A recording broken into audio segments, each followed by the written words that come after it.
Bonjour, bonjour. Buongiorno. Hello, Danny boy. Hello, mister. Oh, looking silky. Right, Buzzer? Can he even hear us? Yeah, he can hear us. Can He's doing that game again. How you doing, Bougie? Oh no, He's doing the freeze. No, he's doing the freeze game. that's Where he trippy. doesn't move.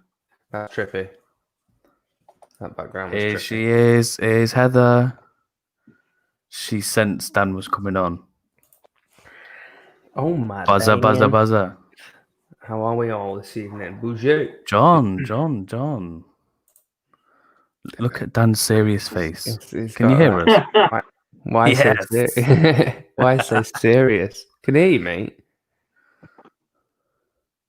You can hear me now? Yeah. I can hear you now, yeah. Yeah, it's coming through the laptop, don't I? Oh, right, okay. How you doing? You all right? You're not connected? He's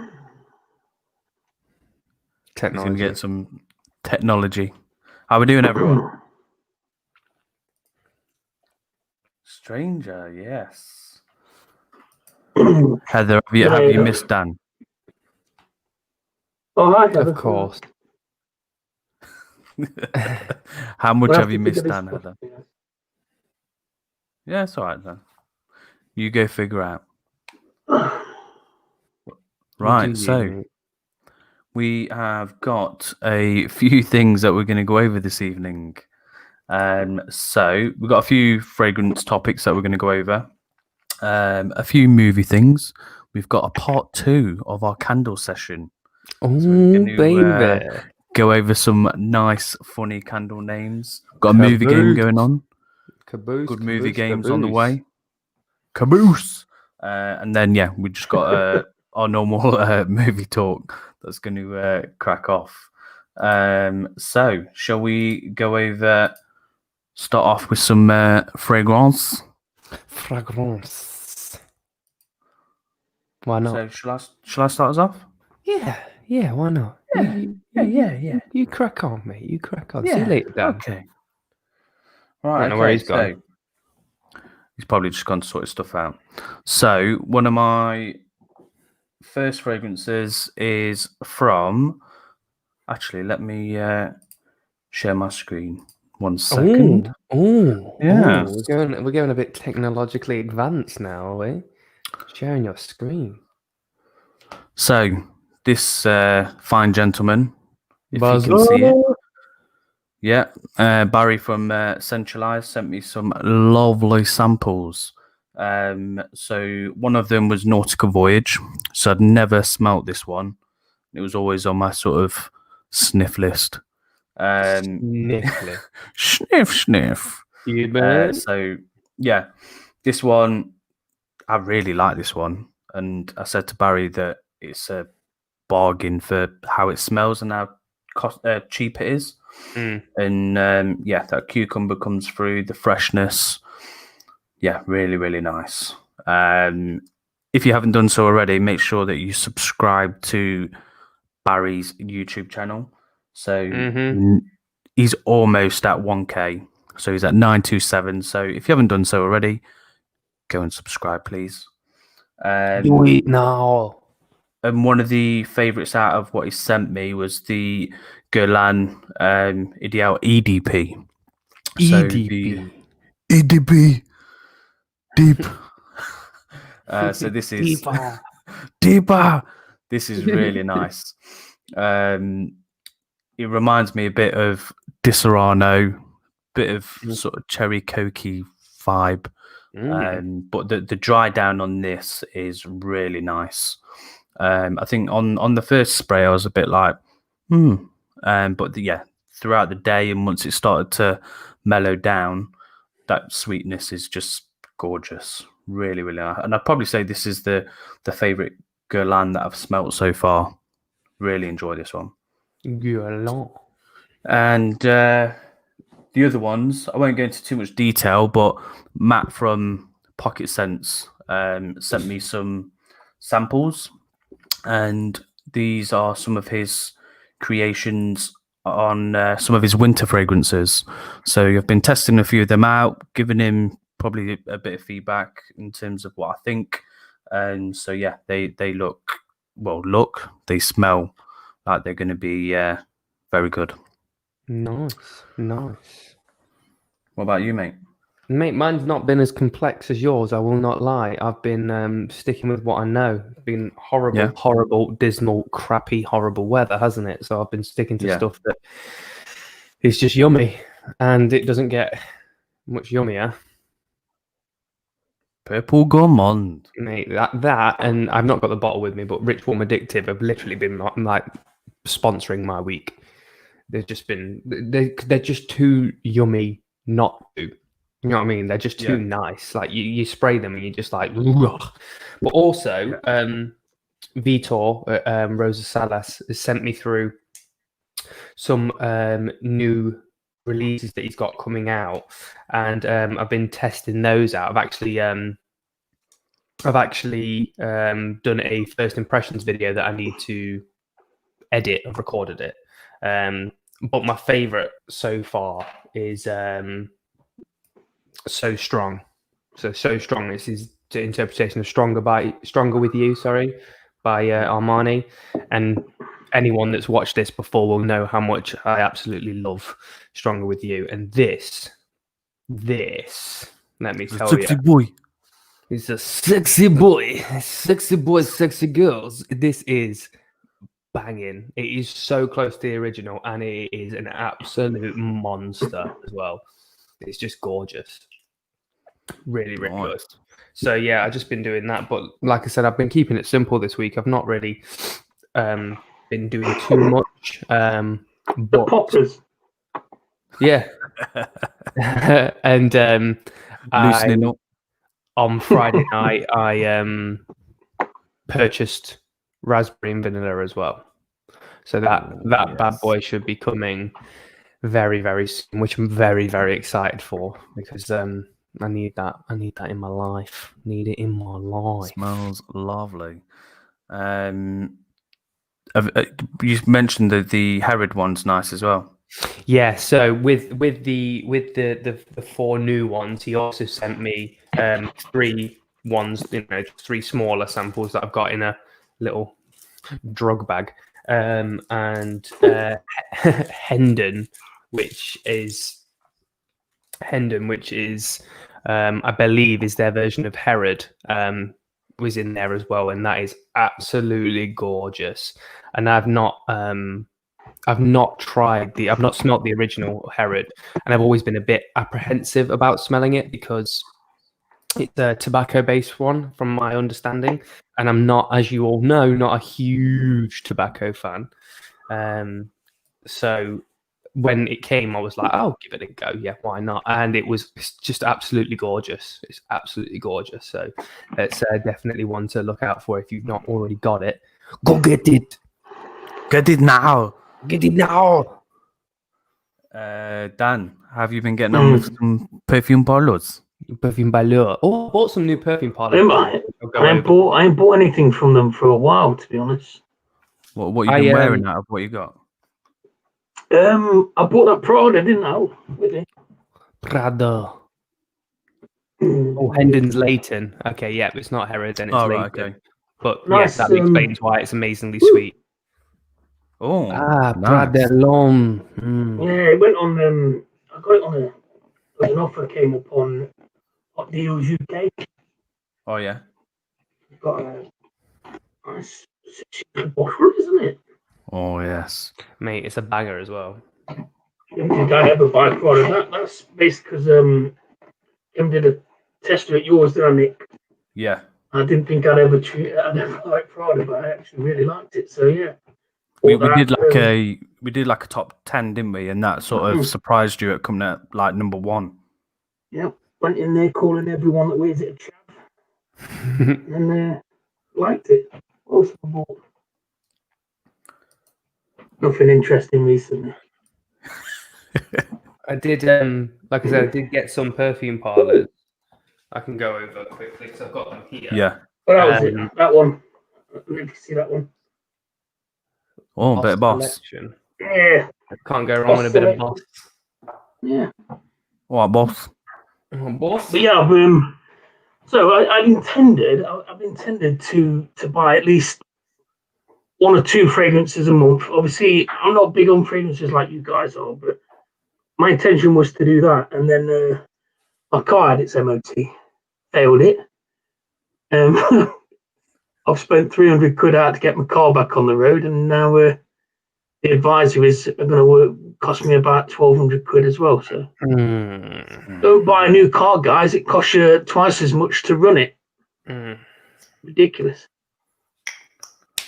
So, what perfume parlour you got? Perfume parlour then. So I got 4 new ones. Just basically based upon things that some of that I've tried, some that I haven't tried, some that I wanted to try.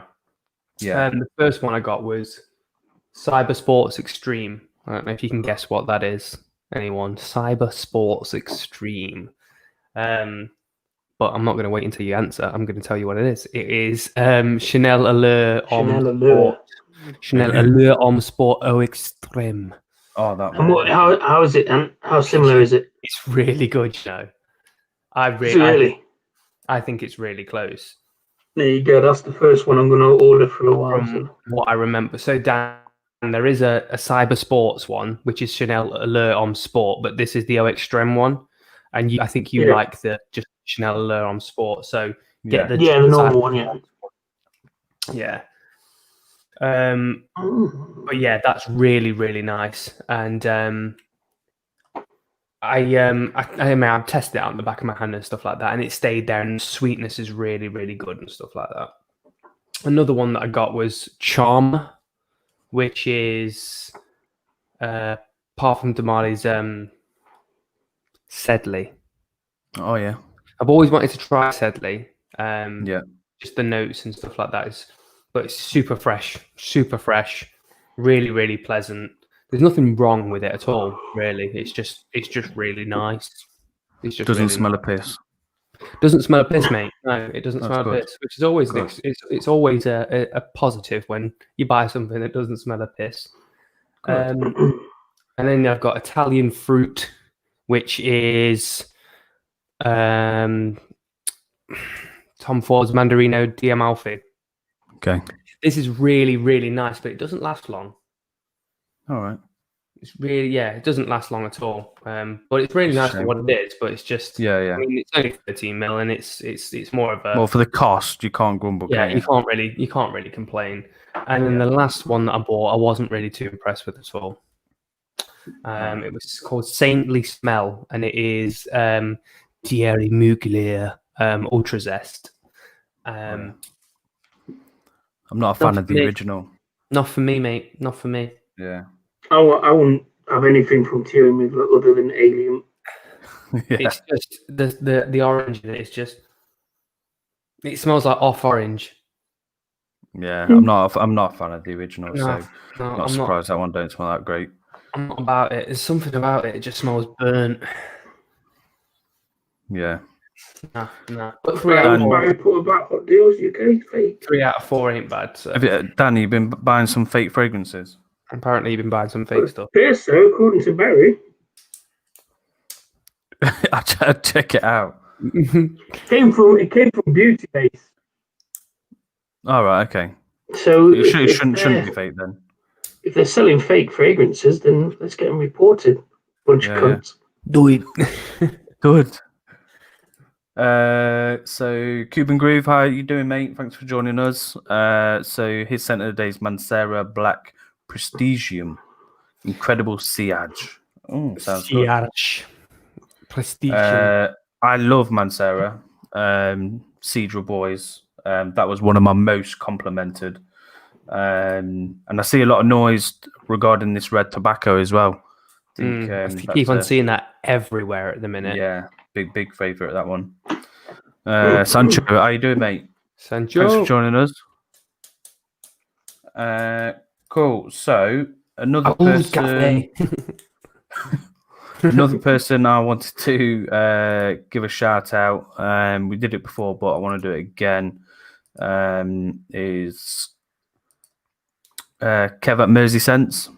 Kevin. So if you haven't done so already, go and subscribe to Kevin's channel. He's got some awesome fragrances, fab videos, straight to the point. So yeah, go give Kevin some love. And the last one was where is she? Where is she? Where is she? Where are they? So this one's Lizzie. So we was involved with Claire's birthday video. Great video. Managed to get loads of people. So I'm pretty sure it took a very long time to edit that video. So yeah, big thank you for letting us be a part of that. And we're going to be a part of another video in late October. So look out for that one. So yeah, should be a good one. Yeah. I'll send you the video I've made, Dan. It's a good one. It's a banger. Yeah, it's good. Prepping that long in advance, far in advance. There's a lot of people that's going to be involved in it, mate. It's going to be quite a bit of editing, I imagine. Thanks for the invite, fuck all. So, Ant, can you get down to the comments? Fuck all. Huh? Oh no, it's worked now. It's going a bit slow. So I've just bought Abu Dhabi clone of red tobacco called Tobacco Rouge. Tobacco Rouge. Yeah, Cedra is the one. It's a very, very pleasant fragrance. One can't argue with that. Yes. Okay, so a quick Anna, thanks for joining us. How's it going? So a quick topic I want to go over is, and I just want to see what you think. Do you think, just regarding fragrance, it's got this little community? Do you think it's at its peak now with all the YouTubers going on, lots of Instagrammers, lots of clone houses, what have you? Or do you think the peak was before, or do you think we're not there yet? Do you think we're in the peak now? Are we in the first wave? Are we in the second wave? Is it I don't know. COVID related? Is it? Do you think it will sort of die off, or do you think we're in the peak now? What do you think? I don't know. I couldn't tell you. What do you think? Because I don't know. I think if we look back 10 years ago, you probably didn't have as many sort of clone houses. You didn't have as many YouTubers, Instagrammers, and I don't think there was that much big focus on fragrance social media wise. Where I think now it's absolutely massive. And I think we're either in it, or Cuban Groove thinks we're sort of approaching that peak. And I don't know if it will sort of die off but in the coming years. Is that only because you are looking for it?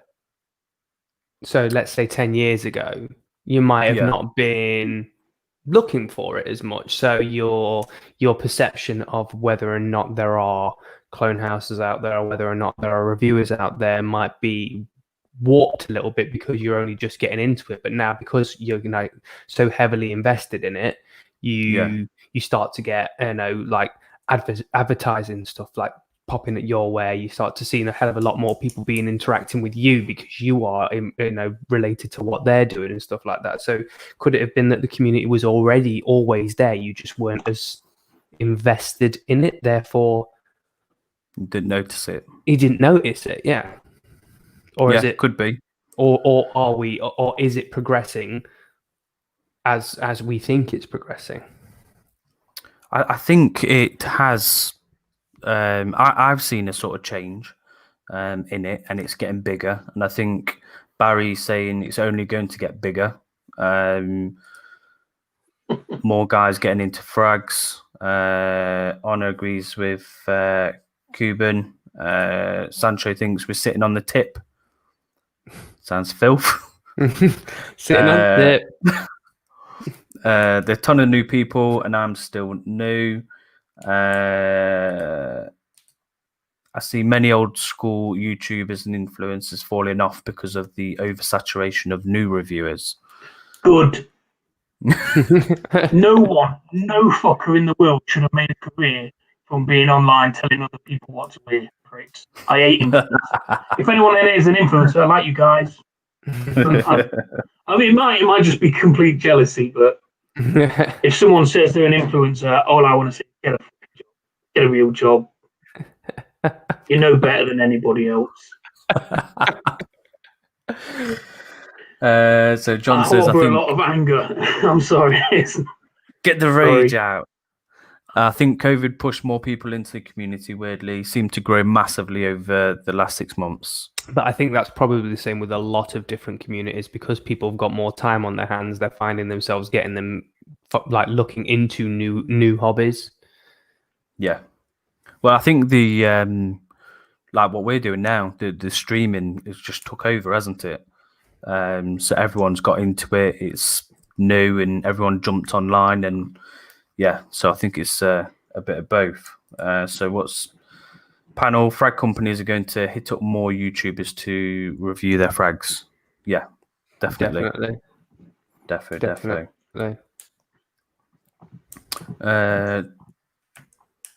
Dan is part of our channel, Anna. She likes your brutality. I will never have my own channel. I'd be banned instantly, hunted down by many different people. So I'd rather come on Nick and Ants than ruin it for them every night. Barry says something at you. He's throwing some shade at you there, Dan. Barry's throwing abuse at you, Dan. What's wrong with the t-shirt? I've put weight on in lockdown. Unbelievable that. I've had to buy some baggy fucking tops. Sure, Barry. He's missed you, Dan. He's missed you. I know he has. A few people are going to department stores. Yeah. I agree with that. People going out, like, it's just not. Good one, Dan. Run on. Thanks, mate. Heather's jumping in. Look, she's not happy. Yeah, Barry. I'll use my. Heather's going to have your nappies, I'll use my social media influencing skills to get people to unsubscribe from you. So what's that? So you either tell the truth about frags or take the frag company's check. Yeah. I'll always tell the truth. Barry. I never lie.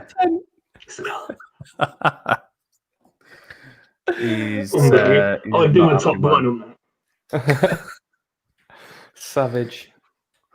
So we've got Mr. Hughes in the waiting room. Let's get him in. Is he coming on with his actual face, or is that his fucking picture? Yeah. Yo, after the abuse you just got, Dan, and never show my face. The abuse is about the clothes. They don't abuse the face. That's the money maker. It's the clothes you don't like. Andy, yeah, unfortunately, I can't replace my baggy face. Andy, if you calm down after the villa. I'm having a great time. I genuinely I don't know what to do with myself. Andy's just drunk on Aston Villa celebrations. Absolutely high on life. He's going to be late for work tomorrow. The adrenaline is never going to stop. I'm having a great time. Caboose is going to be in a second. Andy, just know that it wasn't because Villa were good. It was because Liverpool were bad. I don't care. Yeah, it doesn't matter. Villa have put 12 goals past Liverpool in 2 games. That's true. Right. How are we doing anyway? So, we good? Yeah, we're good. Yeah, I'm all good. So you come at the right time, Andy. We're going to show off some funny candle names. These are going to be interesting. These are going to be interesting, and I think you know which direction these are going to go in. So if you missed this was probably one of our sort of first early streams. Yeah, maybe I think it was the second one that we did. Yeah, we had a moment in there where we're talking about Gwyneth Paltrow's candles, and it just went off, and it was it was a really good, funny stream. So yeah, we found some absolute corkers of candle names, so we thought we'd share them with you all. So let me know what you think and tell me which one you think's the best. Are you ready? I'm ready. My body's ready. Right, okay. So first one.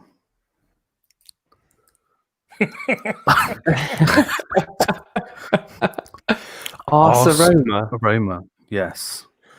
Sounds very flattering and nice. It sounds like Dan's been working for O Flora. Everyone was. Where's Dan been the last 4 lives? Yeah. Now you know. Working for O Flora, naming candles. Right, okay. That smells like shit. Let's call it arse aroma. Right, the next one. Oh no. Are you ready?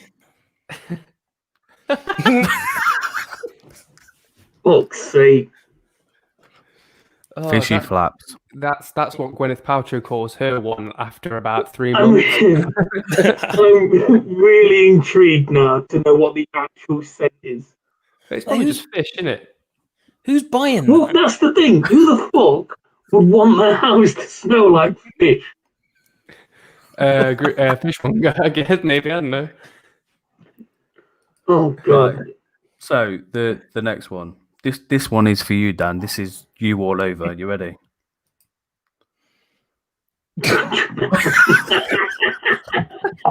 Dan would never be able to enter his own house. Just get I stuck love in the one name of the room. company. the name of the company is boldly Wanky candles. Oh god. Right, here we go. Here's the next one. Contranella.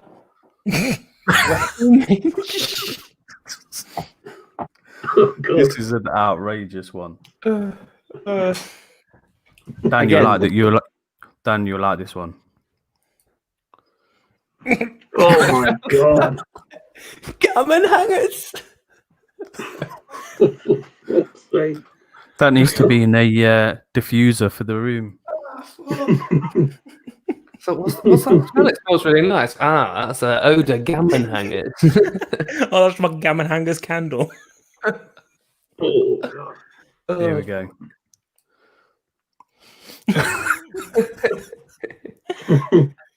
What? Just a bit of knob cheese to set the room. Just a little bit of knob cheese. Like wanky candles. Like what has happened to you? Like, what's happened to you in your life to think that this is a good idea? Like, the thing is, I bet they smell like, I don't know, vanilla or something, and it's just like they've got It'll funny smell names. fantastic. Oh yeah. But it'd be interesting if they did attempt to try and get that smell. Christmas. The smell of Christmas. Nothing says Christmas more than a mistletoe minge. Like, I always settle down, I put Die Hard on the TV, I crack open my eggnog, and I light my mistletoe minge candle. I'm picturing your mum walking in with mistletoe hanging out of knickers.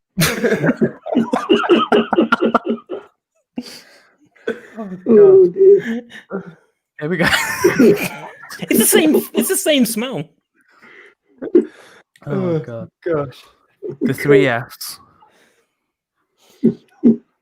Lord. Here we go. The next one. Get it on your Christmas list. This is your Christmas collection of candles.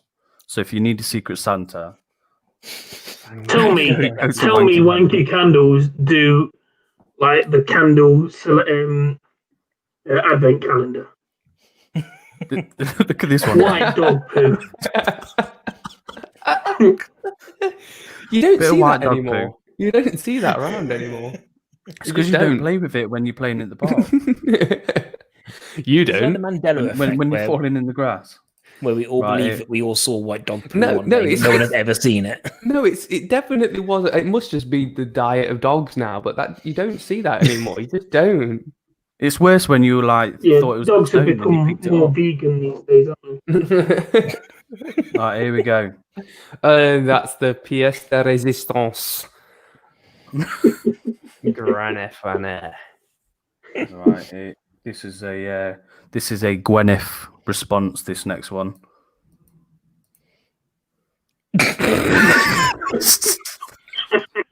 The wrong seal of You candle. sit that one on your lap, and then when you open the lid, surprise! This is definitely a Dan Just candle. got a wick stuck in your urethra.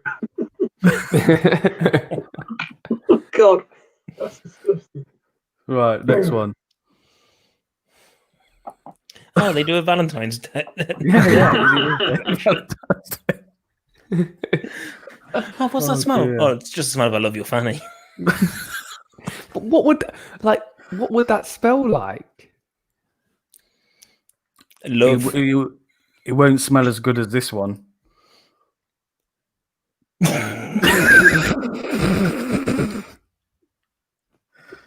Oh dear! Honestly, some outrageous ones. Are these just messages rather than actual names of candle? I'm starting to think they're just messages. Oh yeah, I think some of them will be messages. They're not going to be a sort of scent. They'll probably be a nice fruity scent. What Or does if that they say? do- I'm sorry for destroying your vag. It's like Oh, a mother's. God. It's like a Mother's Day candle, isn't it? That's- I kind of hope it's a Mother's Day one. Like that one.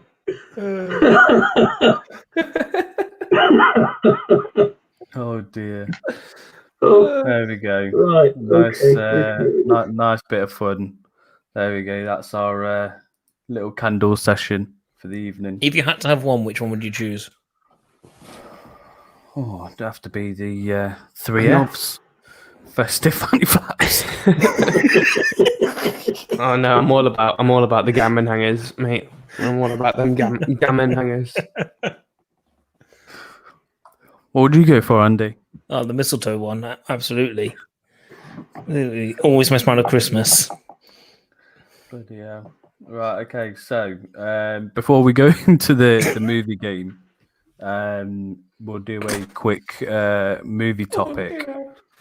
So, right, let me just find where I'm at. So I've got lost with festive flaps.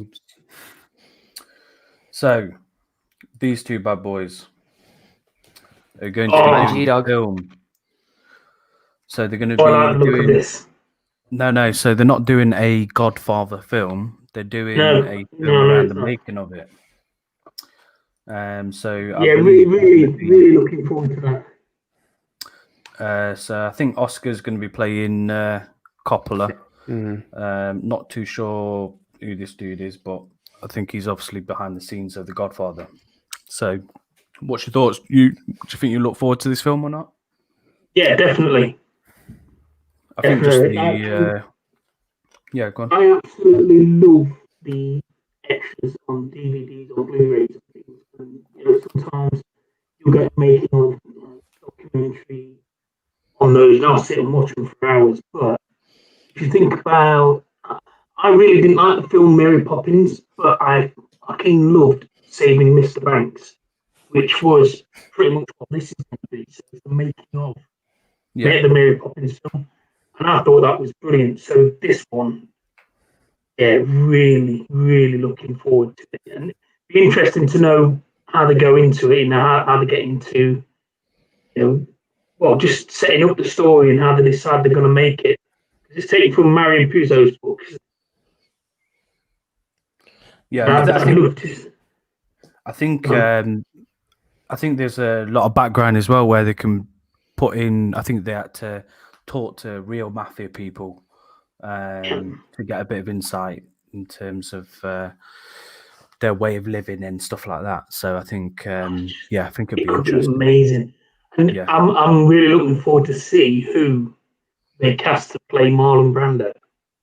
Yeah, that'd be interesting. That's the thing. What I get excited about who they're going to cast to play the celebrities that played the actors that played the roles. I just hope they actually cast someone rather than CG them. Yeah, that won't happen. You say that. Another film for Gyllenhaal, mate. So you'll be excited. Mate, Yeah, anything, definitely. anything with J-Man G-Dog and anything with Oscar Isaacs in, I'm willing to throw myself at. Both are stellar, absolute stellar. So together can only provide me something that's cream worthy. So Andy, what's your thoughts? So I didn't know anything about this really until you sent through kind of a list of things to discuss, and I had a look at it earlier. So it seems to be about Coppola and so Gyllenhaal's playing Robert Evans, who's the producer of The Godfather. Right. Okay. And it seems to be about their relationship and anything that kind of focuses in on the kind of power struggles between something that turns out to be absolute magic and somebody who is then the opposing force to that normally produces good drama. And then you put like the two actors in there, Gyllenhaal and Isaac, and like I'm down for it. Like, I don't know anything about behind the scenes of Godfather at all. So I'm happy to kind of go in blank slate. Yeah. I think they really fought for getting Al Pacino because I don't think he was that big of an actor of the time. I think they wanted the likes of Robert Redford and all them older actors. But I think Coppola was really pushing for Pacino and had to go out of his way to try and get him. Like, I was worried when you first sent it through, and the reason I had to look at it, I was worried that they were remaking The Godfather. Yeah. And I was like, why are they doing that? Oh yeah, are the comments populating for anyone? No, I've not had any. The last one I've had is I've not had any for 5 minutes. Yeah, I think it's the comments are going a bit slow. So if you are commenting, we will get round to you. Yeah, it's just not populating for us at the minute. I can't comment in here. Never been able to comment in here anyway. Unless people just, they're just enamored by our conversation and they're just sat back and listening intently, which is also an option. They've all thought of to search where to get those candles. They've all gone to go purchase them. They've all gone to O'Flora. We've just doubled their revenue this year. Oh god, yeah. And what was that? Rich what was bitch. the perfume parlor? Cybersport. What's it called? You're getting it done. I'm looking it up. Cool. So what we'll do before we go into a few more topics, we're going to do the movie game. So similar to what we do before, drop in the comments what movies you see. We have got 36 movies. 36. Here we go. Drop in the comments what you see. Boom. Say what you see. Say what you see. Tell me what you see in the comments, what the guys are putting, and then I'll cross it off. Right, can we do it? Let the guys in the comments do it first, and then if they're struggling, give them a cheeky hand. Cheeky hand. Shout out if what you see in the comments, and then I'll cross them off. Mm-hmm. This one looks fairly See if the comments are working.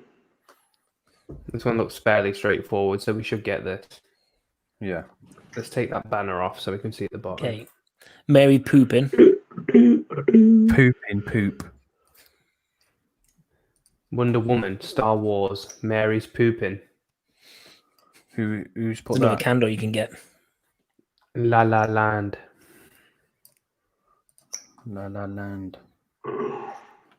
Usually Barry are on this. Barry's put White Girls. You're close, Barry. White Girls, yeah.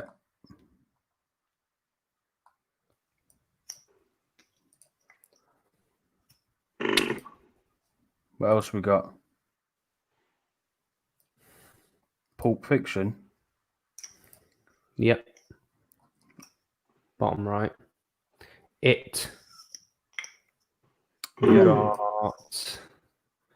Monsters Inc., Brave, Amelie the Gnome, Titanic. Oh, hang on. So we got Gnome, Titanic. What else was there?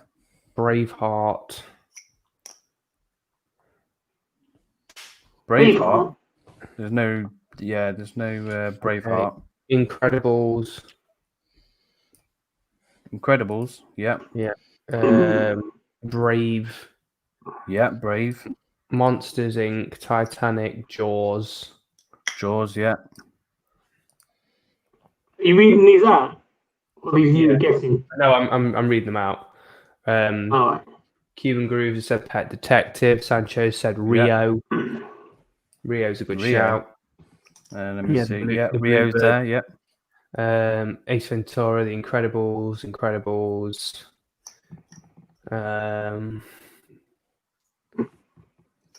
Come on, guys. There's still quite a few to get here. Star Wars. So there's 17 left. 13 going on 30. Yes. Who got that? Heather. Nice. Which one's that? Great Balls of Fire. Nope.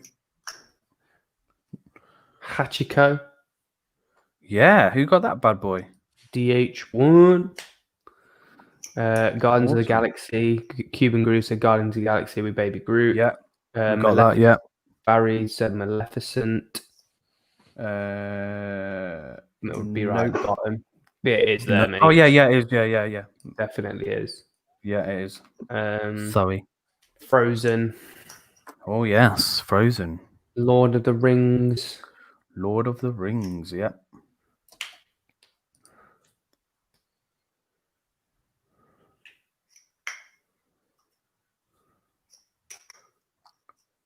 Oh, we've got a bit of a slowdown. Harry Potter. Yep.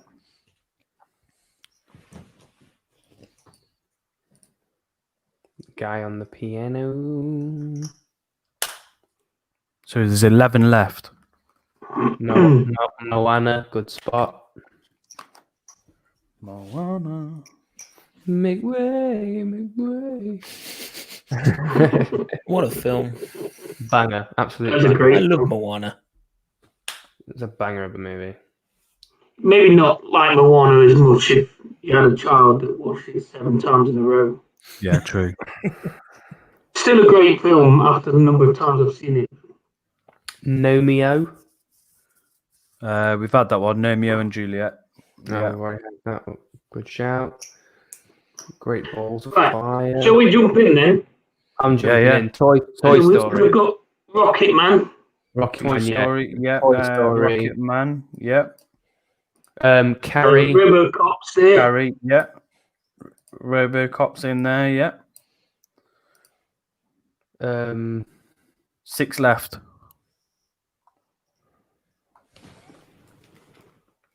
6 left. Yeah. Come on, Andy, being quite quiet. Mrs. Doubtfire. Yeah, I have no idea what we've guessed Mrs. already. Doubtfire, yes. Yes. Conan? No Conan. Who is that guy with the mullet though? Rocky. So, Rocky in there. Rocky, isn't there? Yes. So there's 4 left. What is that dog on the statue?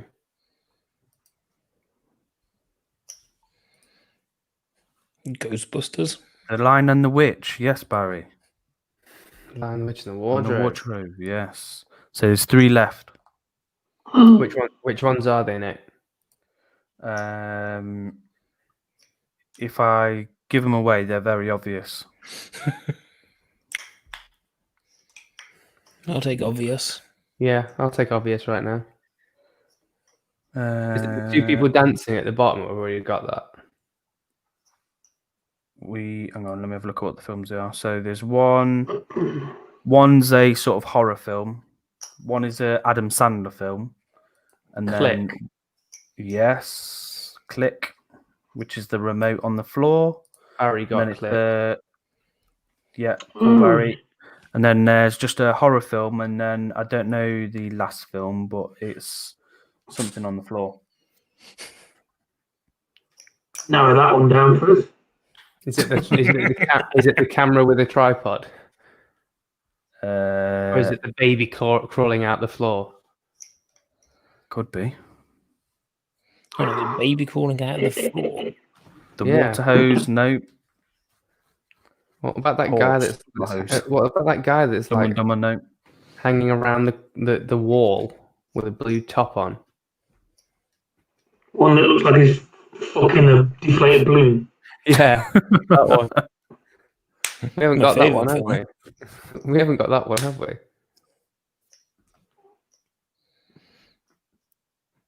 We've Rio's done Holes. Yes, Barry, Holes. Oh, great film.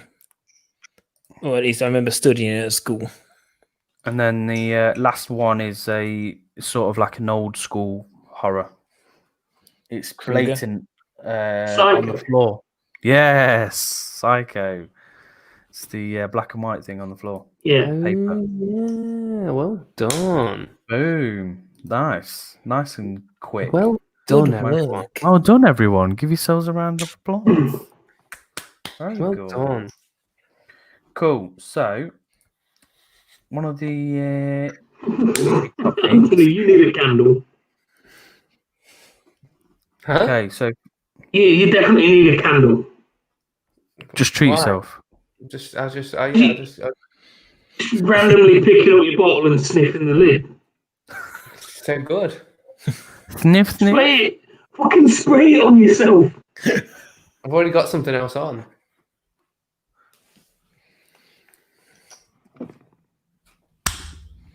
The Witches.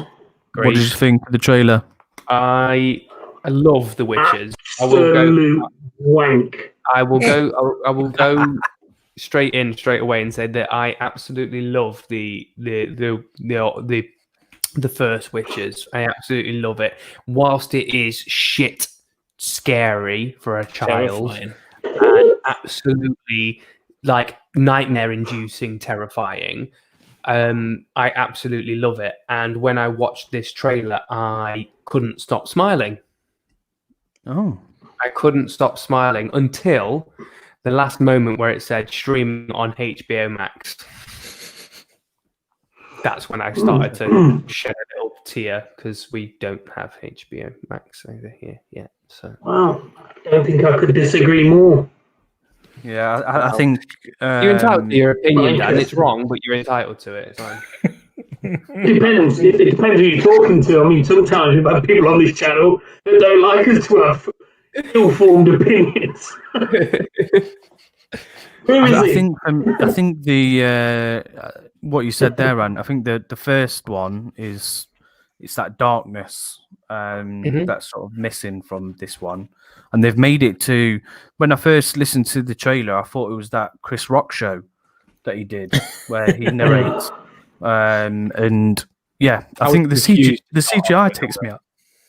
CGI takes me out of it, and I think that's. Yeah, I think that's why the original, a lot of it's practical. It's. I'll probably watch it, but yeah, I didn't think, oh yeah, that looks really good. The original still looks superior. Yeah, Dan, what didn't you like about it? Everything. From the moment I heard Chris Rock's voice, I was like, no, like the guy, but no. And then the trailer is like, it looks like it's going to be a carbon copy of the first film. It looks shite. I never liked the first film. I didn't like the book. I'm not a big fan of Roald Dahl stories anyway. But just nothing about that film. That trailer looked appealing to me, apart from streaming it on HBO Max, so I know I can't get it. That was the best thing about it. So let's look for $30, $40, whatever they charge you to watch it when it gets released. That'll be one that someone else can tell me about. I will not. I will go out of my way to avoid that film. Andy, what was your thoughts, mate? Welcome to the fence on which I will sit. Get splintered in his ass. Look, I think basically the original captures that Roald Dahl kind of darkness because his kids' books were dark. His books were dark, and they had this kind of element to it that of like even peril when you read them. And the first film captures that. I didn't feel that with this, but it does look like it could be a fun romp. And That's the difference. Like it could be something that we enjoy and just like, especially like it's something you could take your kids along to, and they won't, be terrified of some old woman tearing her hair off. Having a little romp. It could be absolutely terrifying, by the way. No, it could be fun. It's literally Andy's chat line. Hey, you look like you could be a fun romp.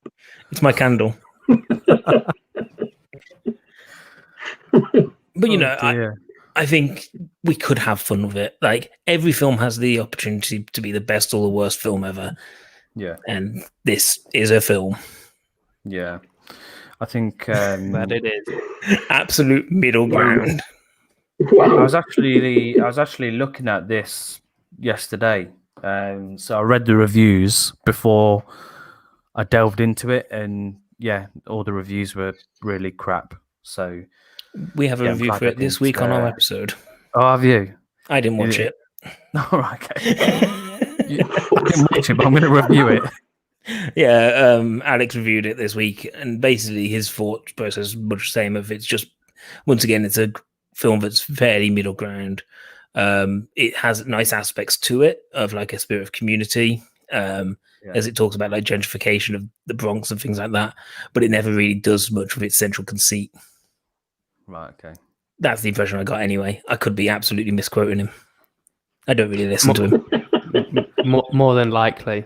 More than likely. Matt's coming to the romps. Matt, you missed the candles, mate. We went over some dirty candles earlier. If you think fun romps was a weird thing to come into, you should have come into gammon flaps. Yeah.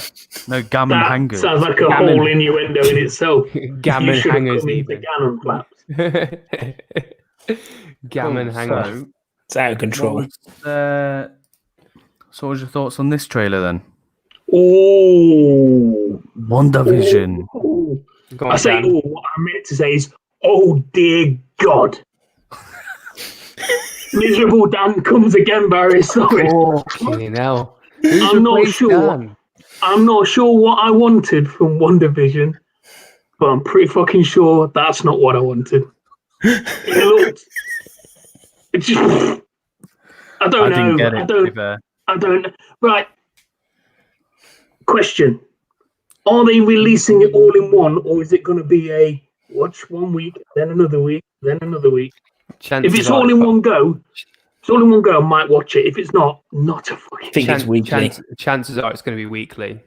Because I think that's what they did with Mandalorian. Yeah, Disney's strategy would be weekly. Yeah. Sorry, I just don't know. I'm assuming, obviously, spoiler alert. And if it is a spoiler to you, you need to watch films quicker than this. The Vision's dead.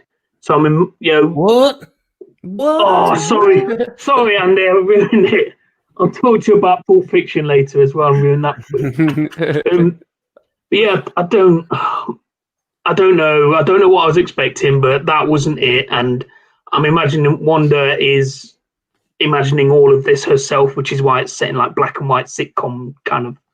Mm-hmm. Because the trailer that I watched, it was just skipping through different types of sitcom.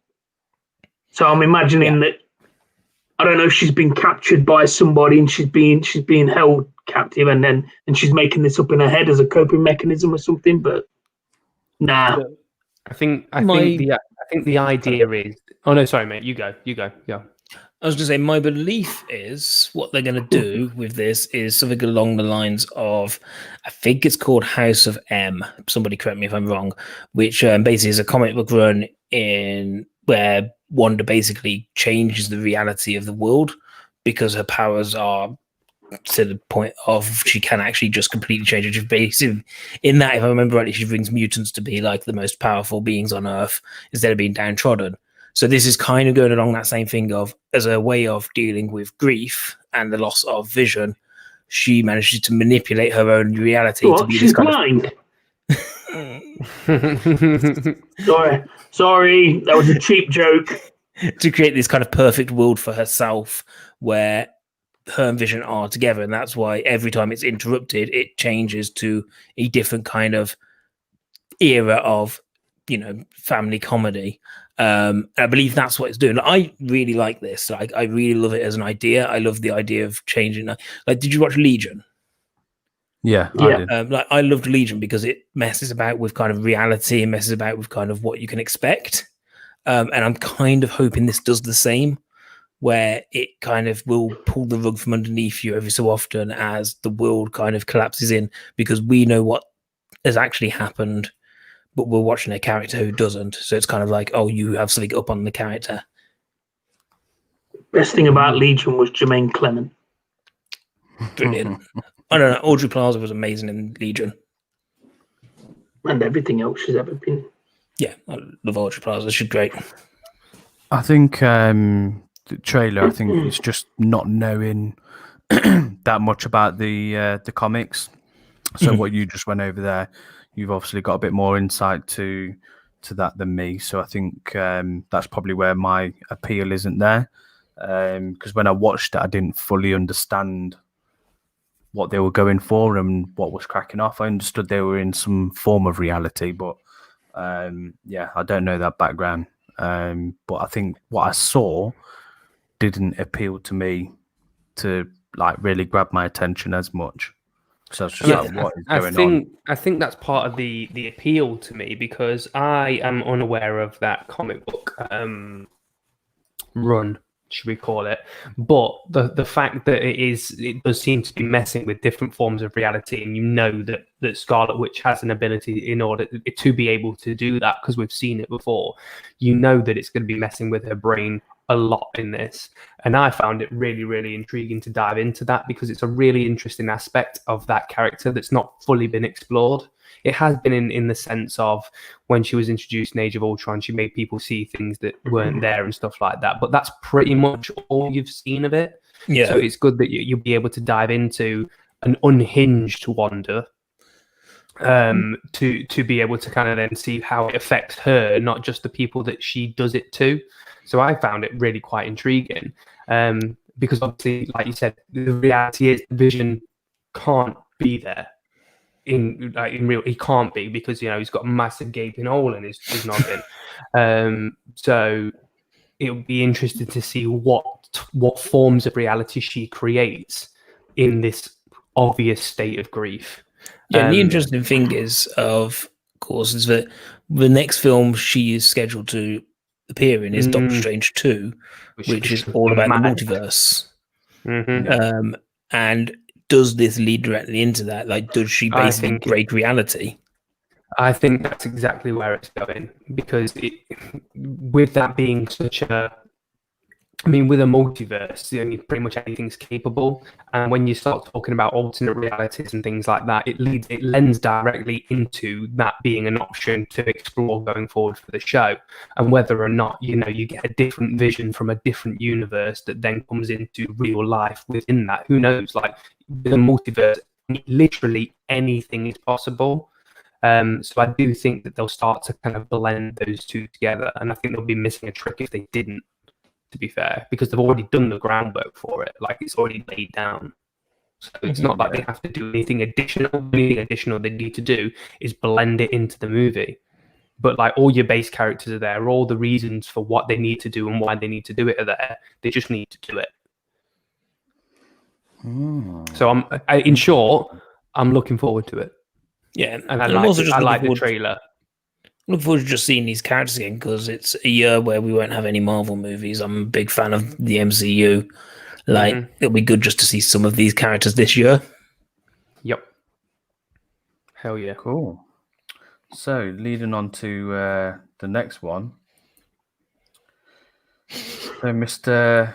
Fox is returning to. Before we get anyone's opinion on this. Before we get anyone's opinion on this, before we get anyone's opinion, I really want Andy to start off with this, because Andy has a very, very specific opinion about Electro and about maybe not Electro himself, but the portrayal of that character in that shit show of a movie. I hate it. Like, I hate it because it's, for me, I mentioned this on the podcast earlier, is, for me, it is a portrayal that punches down on a man with mental illness. And it basically is this weird portrayal of a guy who is going through a tough time that we are then supposed to just not care about. And then they turn him into this villain that we're then supposed to just hate. Mm-hmm. And I just think it's a horrible portrayal of that character, who then obviously goes on to love dubstep. For no reason at all. That doesn't explain mental illness anyway. Dubstep. Not just dubstep, but Incy Wincy Spider, or wherever you're from, Itsy Bitsy Spider in dubstep version is just one of the most bizarre choices I think I've ever seen. Yeah, definitely. And but do we think? I think a good question here. Or I say a good question. I'm saying that, but I think a question here is because this, whether or not he'll be portraying the same character or whether he's going to do a different version of that character, does that lend to the fact that there could be an opportunity to bring multiple Spider-Men into a movie? Do you think that we'll get more? Because if this Electro is the same Electro, the exact same version, then there must be a different Spider-Man. Right? For me, I think it's not the same Spider-Man in what we've seen. So if this Electro exists in this universe or whatever universe they choose to put this in, there must be a different version of Spider-Man. There must be Garfield's version of Spider-Man kicking around somewhere.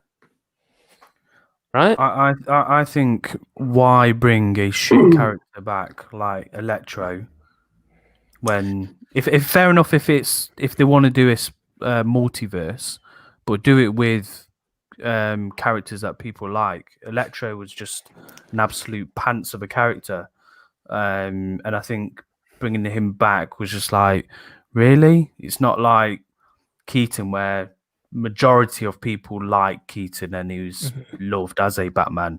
Electro wasn't loved at all, and he sort of ruined that film.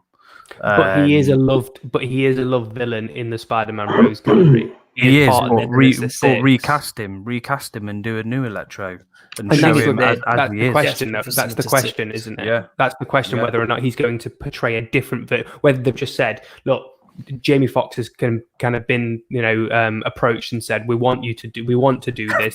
Let's give you a go. And he went, yeah, let's have a second time round of it. And they're portraying a different character, or they've got a specific Spider-Verse in mind where multiple realities start to cross over.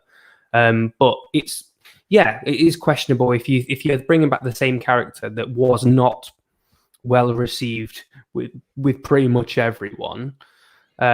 Why bring him back? But the only reason you would bring him back is to show what one would think that the only reason you would bring him back is to show that there are multiple universes to be able to cross them over. So maybe he's not going to be a big part of it. Maybe he's just he's there. Well, the interesting thing is that they've already shown that you can have an actor play the same role but different versions of the role in two different universes, in J.K. Simmons and J. Jonah Jameson. Mm-hmm. So do you have they're bringing back a different version of Electro? It's like, Jonah Jameson. Yes, Jonah Jameson. He's coming back, isn't he? Yeah, he's going to be in the same film. Yeah, we've already seen he's not the same. He's not the same guy. So is it a case that maybe he's back, but it's a slight change on the character? I believe Electro has a part to play in Spider-Verse in kind of that storyline. And I think, once again, like, they're desperate for Sinister Six, so if they can just bring in like one or two new villains and then bring back Electro, who people have already seen. Well, the problem is it just gets confusing. They missed a trick, though, really, didn't they? They missed a trick here, guys, because you don't bring... If there's going to be one villain you bring back from Andrew Garfield's movies, it's not Electro, it's Rhino. Hello, Spidey, man. That's who you bring back, right? With his horrible accent. It is me, the Rhino. God. The thing is, terrible. Nobody has more fun than Paul Giamatti in that role. So much fun. So much fun. Hello, Spidey, man.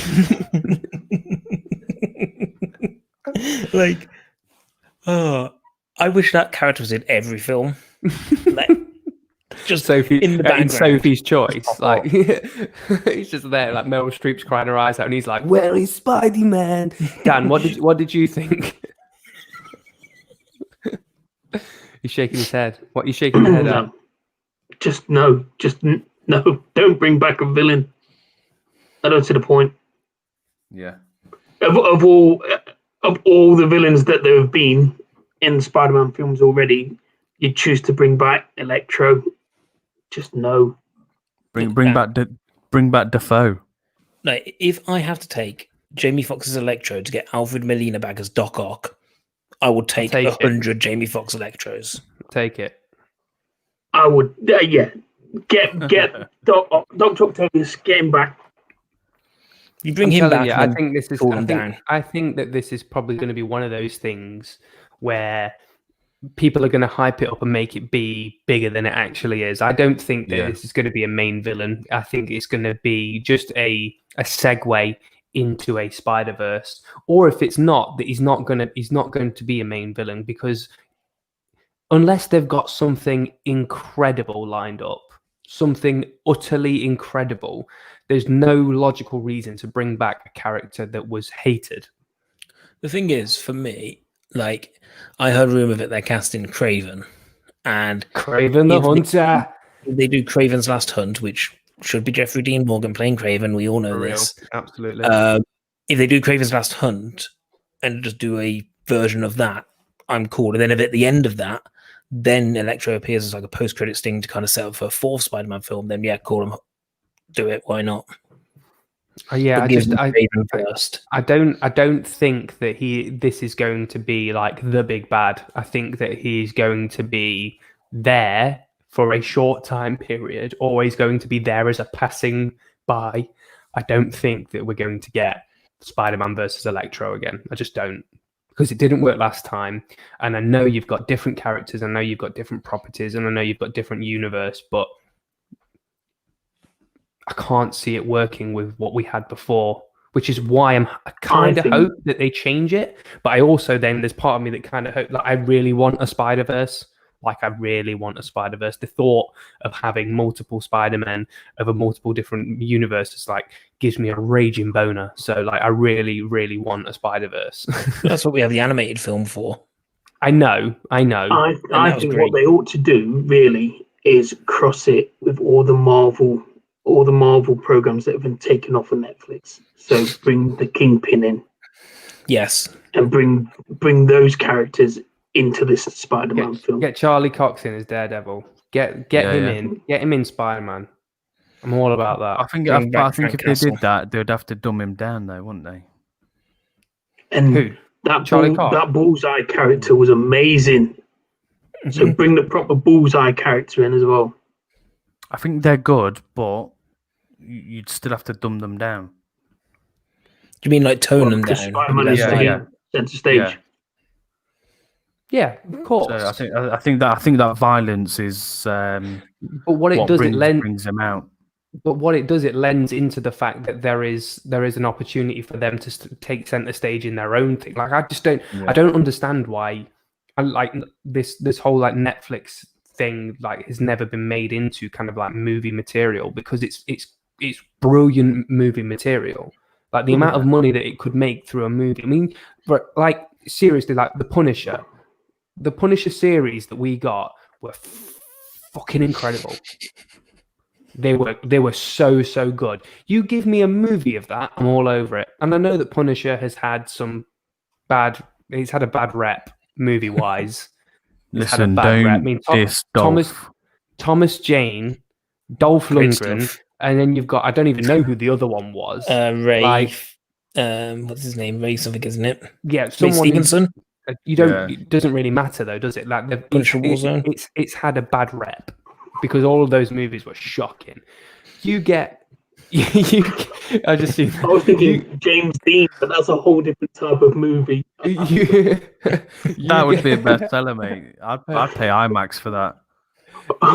You get the Punisher we have now in a feature-length movie with a Hollywood budget. That's gonna rake it. The problem with Daredevil, though, man, is that John Bernthal only appears in movies for a total of 5 minutes. This is true. Like, this is if you look true. at his current output, he appears in like good films for 5 minutes. Yeah. Even still, just give me more Punisher, give me more Daredevil, give me that gritty, hard, like hand-to-hand combat Raging with. boner. Give me that gritty, hard, raging boner. That's what I need. That's what I need in my life. Give me my Iron Fist season 3. John Bernthal's visceral scream whilst I'm having a raging boner. That's all I need from my Friday night. Okay, so what's your thoughts on this Aldous Hodge It's cast as Hawkman. Hawkman? I love Right. doing. We're entering an era of comic books I never even. I don't know anything about. So ignorance is bliss. Couldn't give a shit. I don't know anything about the character. Except he's in Black Adam. That's it. Yeah. I liked him in Straight Outta Compton. He was MC Ren Straight Outta Compton. A very, very different movie. Let me just add. He's not going to be Hawkman in Straight Outta Compton. But it's very early days, isn't it? Can you imagine? But it's very, very early days to be able to say, like, we've literally just got like the casting call. Like, it's just that same he's cast as it. We still know absolutely nothing about this movie. To be able to say whether or not he's going to be a good fit for the role, because we just don't know what's going to be happening with that character. Like, Hawkman is a well-known character in the DC universe, so it's kind of a big role to jump into. But at the same time, you can have a big character within a movie that doesn't do that character justice. Suicide Squad, the Joker, you know what I mean? So like, it's very early days for you to say, oh yes, he's going to be amazing at it, or he's going to be terrible at it, because we just don't know what that movie is going to do with, one, its story, and two, its characters. So it's too early for me to have an opinion on it. I think I like the casting because it wasn't a typical casting. I like that. It wasn't someone that was tooted around as being the Hawkman. Tooted. What about you, Andy? I think Aldous Hodge was fantastic in Invisible Man. Like, Invisible Man was one of my most surprise hits of this year. I've still not watched it. If you've not seen it, it's absolutely worth it. It's incredible. The main thing I saw from this was somebody posted in a group I did saying, imagine being Aldous Hodge and you work out as much as you can in your life to become this kind of proper superhero, and then you have to stand next to The Rock. It's like, no matter how big you get, he's always bigger. It's going to be the same with everyone in that movie. But yeah, it's like, much like Ant, like, I don't know what they're going to do with this character, because a lot of the Hawkman mythos comes with the partnership of Hawk Girl, is it? Hawk Woman? One of the two. And it looks like that's not going to be part of this. So how do you build that character up to be something that's fun and interesting? I'm still looking forward to Black Adam, to be fair. Like, should be fun. I was on the phone. All I've heard is Raging Boner. Is this the name of another candle? It's the name. No, it's just my Friday night. I was just talking about my Friday nights, listening to John Bernthal scream whilst I sit there with a raging boner. Right. Next topic. So Cineworld is sadly closing. Mate, don't, because I'm still quite upset about this. Like, I've seen a post that they've put on Facebook. And they're basically saying that they are considering. I mean, because I think that they've definitely closed in the US, 100% closed in the US, and they've said that they're considering closing all the UK ones as well, and they'll let us know when that happens. But it's not the fact that they've gone under. It's not the fact that they are closing up shop for good. It's just that they are closing because the current business is just not booming. I think they were really relying on Bond. And then that was pushed back, and it was just like, well, they know that they were going to get people in for Bond, and they knew that they would start getting some money back, because they're just not getting any money at the minute. And then when that got pushed back, they've had to do it. But it's literally like, I think it's like 500 different cinemas over US and UK, isn't it? Like, there's loads of them. It's the UK's biggest cinema provider. and it's the US's second biggest. So it's a huge loss to the world of cinema in terms of US and the UK. And I mean, for us, I know, speaking for myself, it's kind of like a sanctuary, really. It's like it's a place where you just go. I mean, I love the cinema. So yeah, when I saw that, I was genuinely wounded. And yeah, it's a really sad thing to see, because it's a bit of an escape for a lot of people going to the cinema. Especially when you consider it's like a you know, like the Cineworld cards and the unlimited cards. So like you pay an amount and you go all the time. Like it's part of what people do when they love the cinema that much. So it's upsetting. Dan or Andy, do you think the cinemas will recover from it? I think they'll recover.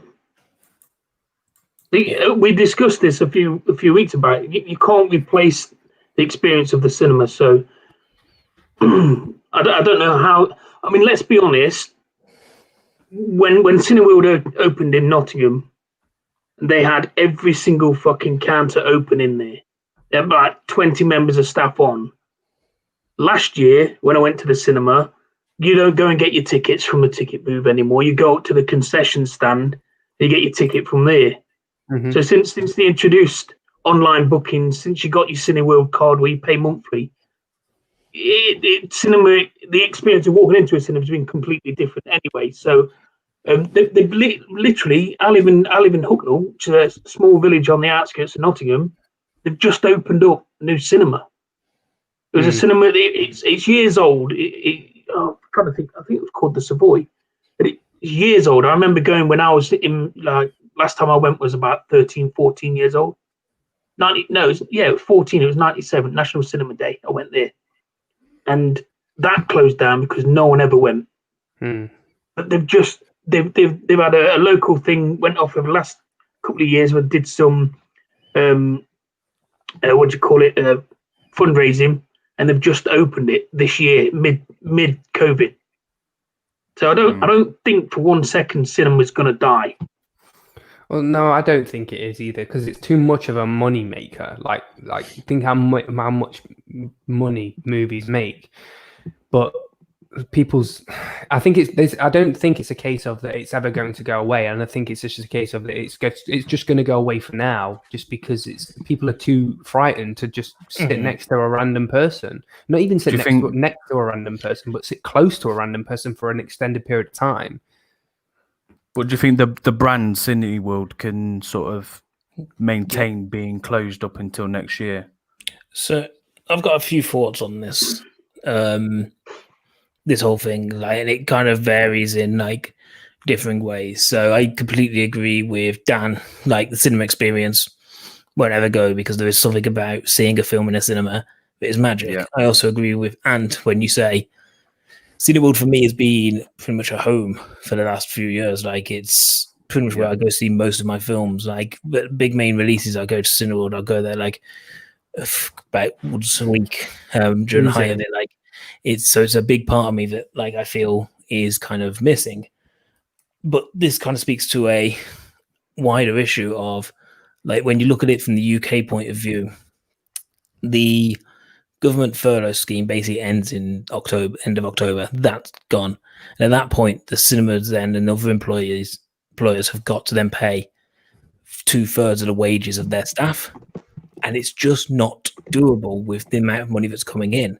And the whole of the arts sector has been completely ignored by this government. It's completely ignored. There are artists who are crying out saying, we cannot afford to put food on our table because there is no support for these people. And the cinema industry is absolutely within that bracket. And they are there going, we can't afford, without subsidies, we can't afford to do what we want to do. We want to get people out there. We want to get people back to some sense of normality. But unless you support us, we can't do it. And, it's devastating, because these people have been asking for this. I'm friends with a lot of people who own theatre companies who have been crying for literally since the start, March, saying, you are ignoring us. You're relying on us to give you your entertainment. We're producing your theatre. We're producing your TV shows. We're producing your films, but you're not protecting us when you are not, when we're, out of view. And I think, it's a horrible situation for them. On the flip side, Sancho makes a really good point, and something I wanted to talk about. The way Cineworld have handled this has been absolutely atrocious, because there's workers who found out that they are losing their jobs via Twitter at 1 a.m. in the morning. Like, the people who are in charge couldn't even be human enough and decent enough to alert their employees that, your job is potentially going to the block, or this is a conversation that's being had. We are in a difficult time. It's not hard to say we are in a difficult time. We are going to have to take some difficult decisions. That's understandable. But to not tell anyone and then basically then find out via the media, it's a horrible situation to be in. And I don't think that's decent, and I don't think it's forgivable. Like, you are you're a huge brand. You have 5,000 employees that all are going to be out of work. And, they might not be closing for good. And I really hope they don't. And I do think that, Cineworld does hold a place dear to me, but you also have to have that tainted thing of being like, but you've not treated people with respect here. And that's bad. The thing is, if Cineworld goes, like, somebody will pick it up. Somebody will come along. And the same with the Regal Movie Theatre chain, because obviously that's the American brand. Somebody will pick those up. But what you've got to do is you've got to still support, like Dan was saying, those smaller cinemas. So, like, place like Broadway in Nottingham.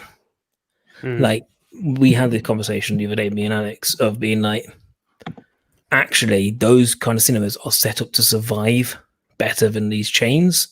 Because Cineworld went out and they bought these 4DX cinemas, they bought these IMAX screens, they bought the best equipment they can, and you don't get the return on that you invest as much as, these small cinemas that, most are registered as charities, like Broadway is. And so if you look at the screenings for Broadway at the moment, now that's open, yes, they're working to like 25% of capacity, but at the same time, their screenings are full. Like, everyone's going there. So it's a case of support your local independent cinemas, because yes, these big super screens, like these 500 screen cinemas, they might go, and that's sad, but they'll come back in another form. Somebody else will have it. But these small independents are the ones that need your help now. Even if it's a case of you go and you buy a gift voucher for somebody to use when they feel safe, support your independence and cinema doesn't die. Yeah, fully agree. Cool. So, what films have you been watching this week? I watched Terminator 2 last night. Oh, Banger. yes. Love Terminator 2. Which one? The normal or director's cut? It was normal one, mate. It was on. I think it was on Dave. I don't know. It was just on. Rats as well. I watched Rats the other day. Chill out, dickwad. I watched a movie. It wasn't this week. It was last week, actually. It was a movie called Primal Fear. Oh, with Richard. Which version? Yeah. Oh, yeah. Okay. Richard Gere. Great. And I'd never seen it before, and I was strangely impressed with it. Edward Norton was awesome. We're talking about Primal Fear when we were on about twists in movies, weren't we?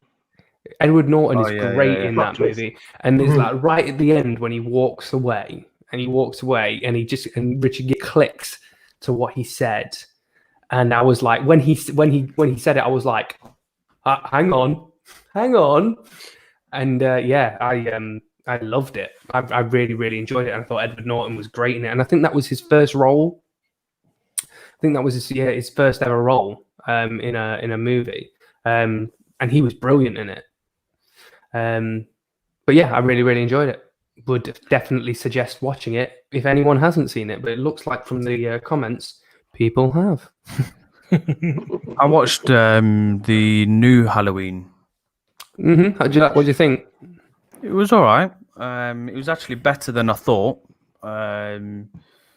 yeah, it was just all right. It was just one of them films where you're bored and you want to watch it. And I thought, yeah, let's check out this new Halloween. Yeah, Jamie Lee Curtis was all right in it. Yeah, didn't get her tits out, but other than that, it was fine. I mean, I don't You've always got trading places. I don't think at this age I really want that to happen. But you know, what? she still looks great for her age, I think, without how she looks in Halloween. Have you seen what she looked like in Halloween? Doesn't matter. There's still titties. It doesn't matter, does it? It doesn't matter. Once she's always been beautiful, she'll always be beautiful. Andy, what have you watched? All right, mate. I haven't really watched anything the last week. Like, I've been playing games basically in my spare time because I'm a cool kid. So I've been playing some indie games, and then I watched John Wick 3 again the other day because I wanted something to watch. It's so good, loved it. Yeah, What was that one? Sorry, John Wick 3 Parabellum. Yeah. I watched John Wick 2. Well, the reason I watched John Wick 3 is because I was thinking of John Wick 2, and I was like, the third one's so much better. And then ended up watching 3 and just ignoring number 2. I watched Peanut Butter Falcon again as well this week. The great thing about John Wick 2, the great thing about John Wick 2 is its bravery for that for the sequence where each gunshot that is onto a beat of the music in that art house where they are. It is just absolute. When you sit and watch it and you know that that's the case and you kind of like listen out for it, it's absolute madness that they went and even attempted that, let alone executed it. And you know me, I could wax lyrical about the John Wick franchise for hours. Like, I just think they are great examples of modern action, of being able to kind of do action in a stylish and interesting way without blending in with all of the crap action movies like that come, like they kind of churned for action movies. Like John Wick just happens to what it does. It's got such a simple premise at the center of it, at the heart of it, and all it does is it just makes that premise stylish. That's all it does. Like, it makes things have a bit of swagger to them, and that's enough to get you by. To then add in inventive set pieces, bringing in inventive martial artists as well, especially like when you get into like the third one, and you got like Mark Dacascos and who are the guys from the Raid? Yeah. You'll know, Mickey. Yeah. The two Indonesian Mad guys. Dog. Mad Dog. Yeah. Iko Uwais. Like bringing them in, like, and their fight with him is phenomenal. But bringing those people in makes it an even better thing. And then you bring in like Fishburne, and I think Carrie-Anne Moss might be coming for the next one. Like, and having this kind of like Matrix reunion because they all worked on the Matrix films. Like, why not? John Wick, absolute chef's kiss. Just because the answer is why? Just because John Wick, like that is the answer to it. Because John Wick, it is like something I want to share, which I always talk about, but I need to share because something good's coming up this week. So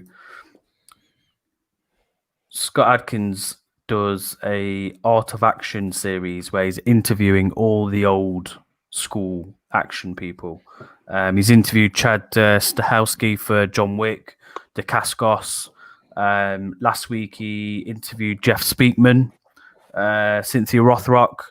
And then on Tuesday he's interviewing Steven Seagal. Should be I'm really interested to see what Seagal comes out with because he's been spouting like dream. Steven Seagal is the only man who has a ponytail sexier than Barry's. So Cuban Groove just rewatched 100 Foot Journey because of my love for Helen Mirren. I've never seen that. One other thing that I watched recently, recently, the last couple of nights, Harry Potter. Getting back into Harry Potter. Just because Harry Potter, mate. Just because there's no better date movie. It's not date movies. Just no better. There's just no better movie, mate. Like, I mean, there are better movies than Harry Potter, but it's just sometimes you just need Harry Potter in your Are life. you telling me that you haven't mid-film turned around and gone, "Suck my wand, it's magic"? No, well, there is a moment where Snape goes, "Take out your wand," and you kind of go, Flop it out. That actual line, "Suck my wand, it's magic." It's actually from a film called The Magicians, which is, Mitchell and Webb. Yeah, I'd say is that Mitchell and Webb. Yeah, Yeah, it's from a film that is fucking ridiculously stupid film. Kevin's been watching some bit of Gandhi, English Patient, Schindler's List, My Cousin Vinny. "Oh, some light viewing." Light Yeah, fucking hell. Fucking hell, Gandhi and Schindler's List. Jesus Christ. Amistad is on the cards for tomorrow. 12 Years a Slave was on last night as well. We're going to watch The Outpost. Don't know. Prisoners is a solid great movie. I've still not seen it. It's on my list of things that I definitely am going to watch. Dude, if you because want to that's see, one that I'm actually going to watch. you want to see just never got around to Jake Gyllenhaal unhinged a little, and Hugh Jackman as a raging, angry man. Other This than thing, like, it has Wolverine, all the so aspects good. for a film that I would love. Like, So isn't good, it mate. Denis Villeneuve's the director? You've got Yeah. you've got Paul Dano in there as well. Yeah. Mate, the cast in it is great. Yeah, I'll Devil All the watch it Time. at some point. Devil All the Time. Decent film, yeah. I liked it. I Really like good. Pattinson. Talk to me about that. It's there on my watch list. I just haven't got into it. I really like Pattinson in it. Really liked him. It's weird, right? Okay, so it's like multiple stories that are all happening all randomly that kind of intertwine with each other at certain segments, but it doesn't feel like it's one linear story, and it travels over time. But some of the performances in it are absolutely great. Like Skarsgård in it is really good. Pattinson in it is really good. Tom Holland is all right. It's definitely not something that you would associate Tom Holland to do, Because he's smoking now. Because he's smoking, going gangster. He's swearing. He's very, very angry in it as well. But it's a good movie. It's not the best movie, but it's worth a watch, I would say.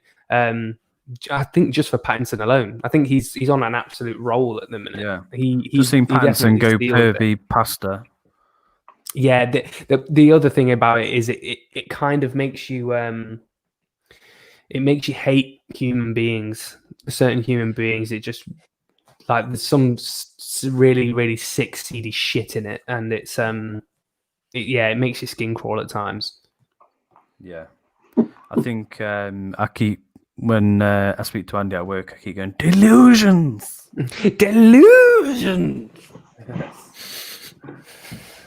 Let's get that on a t-shirt. Definitely.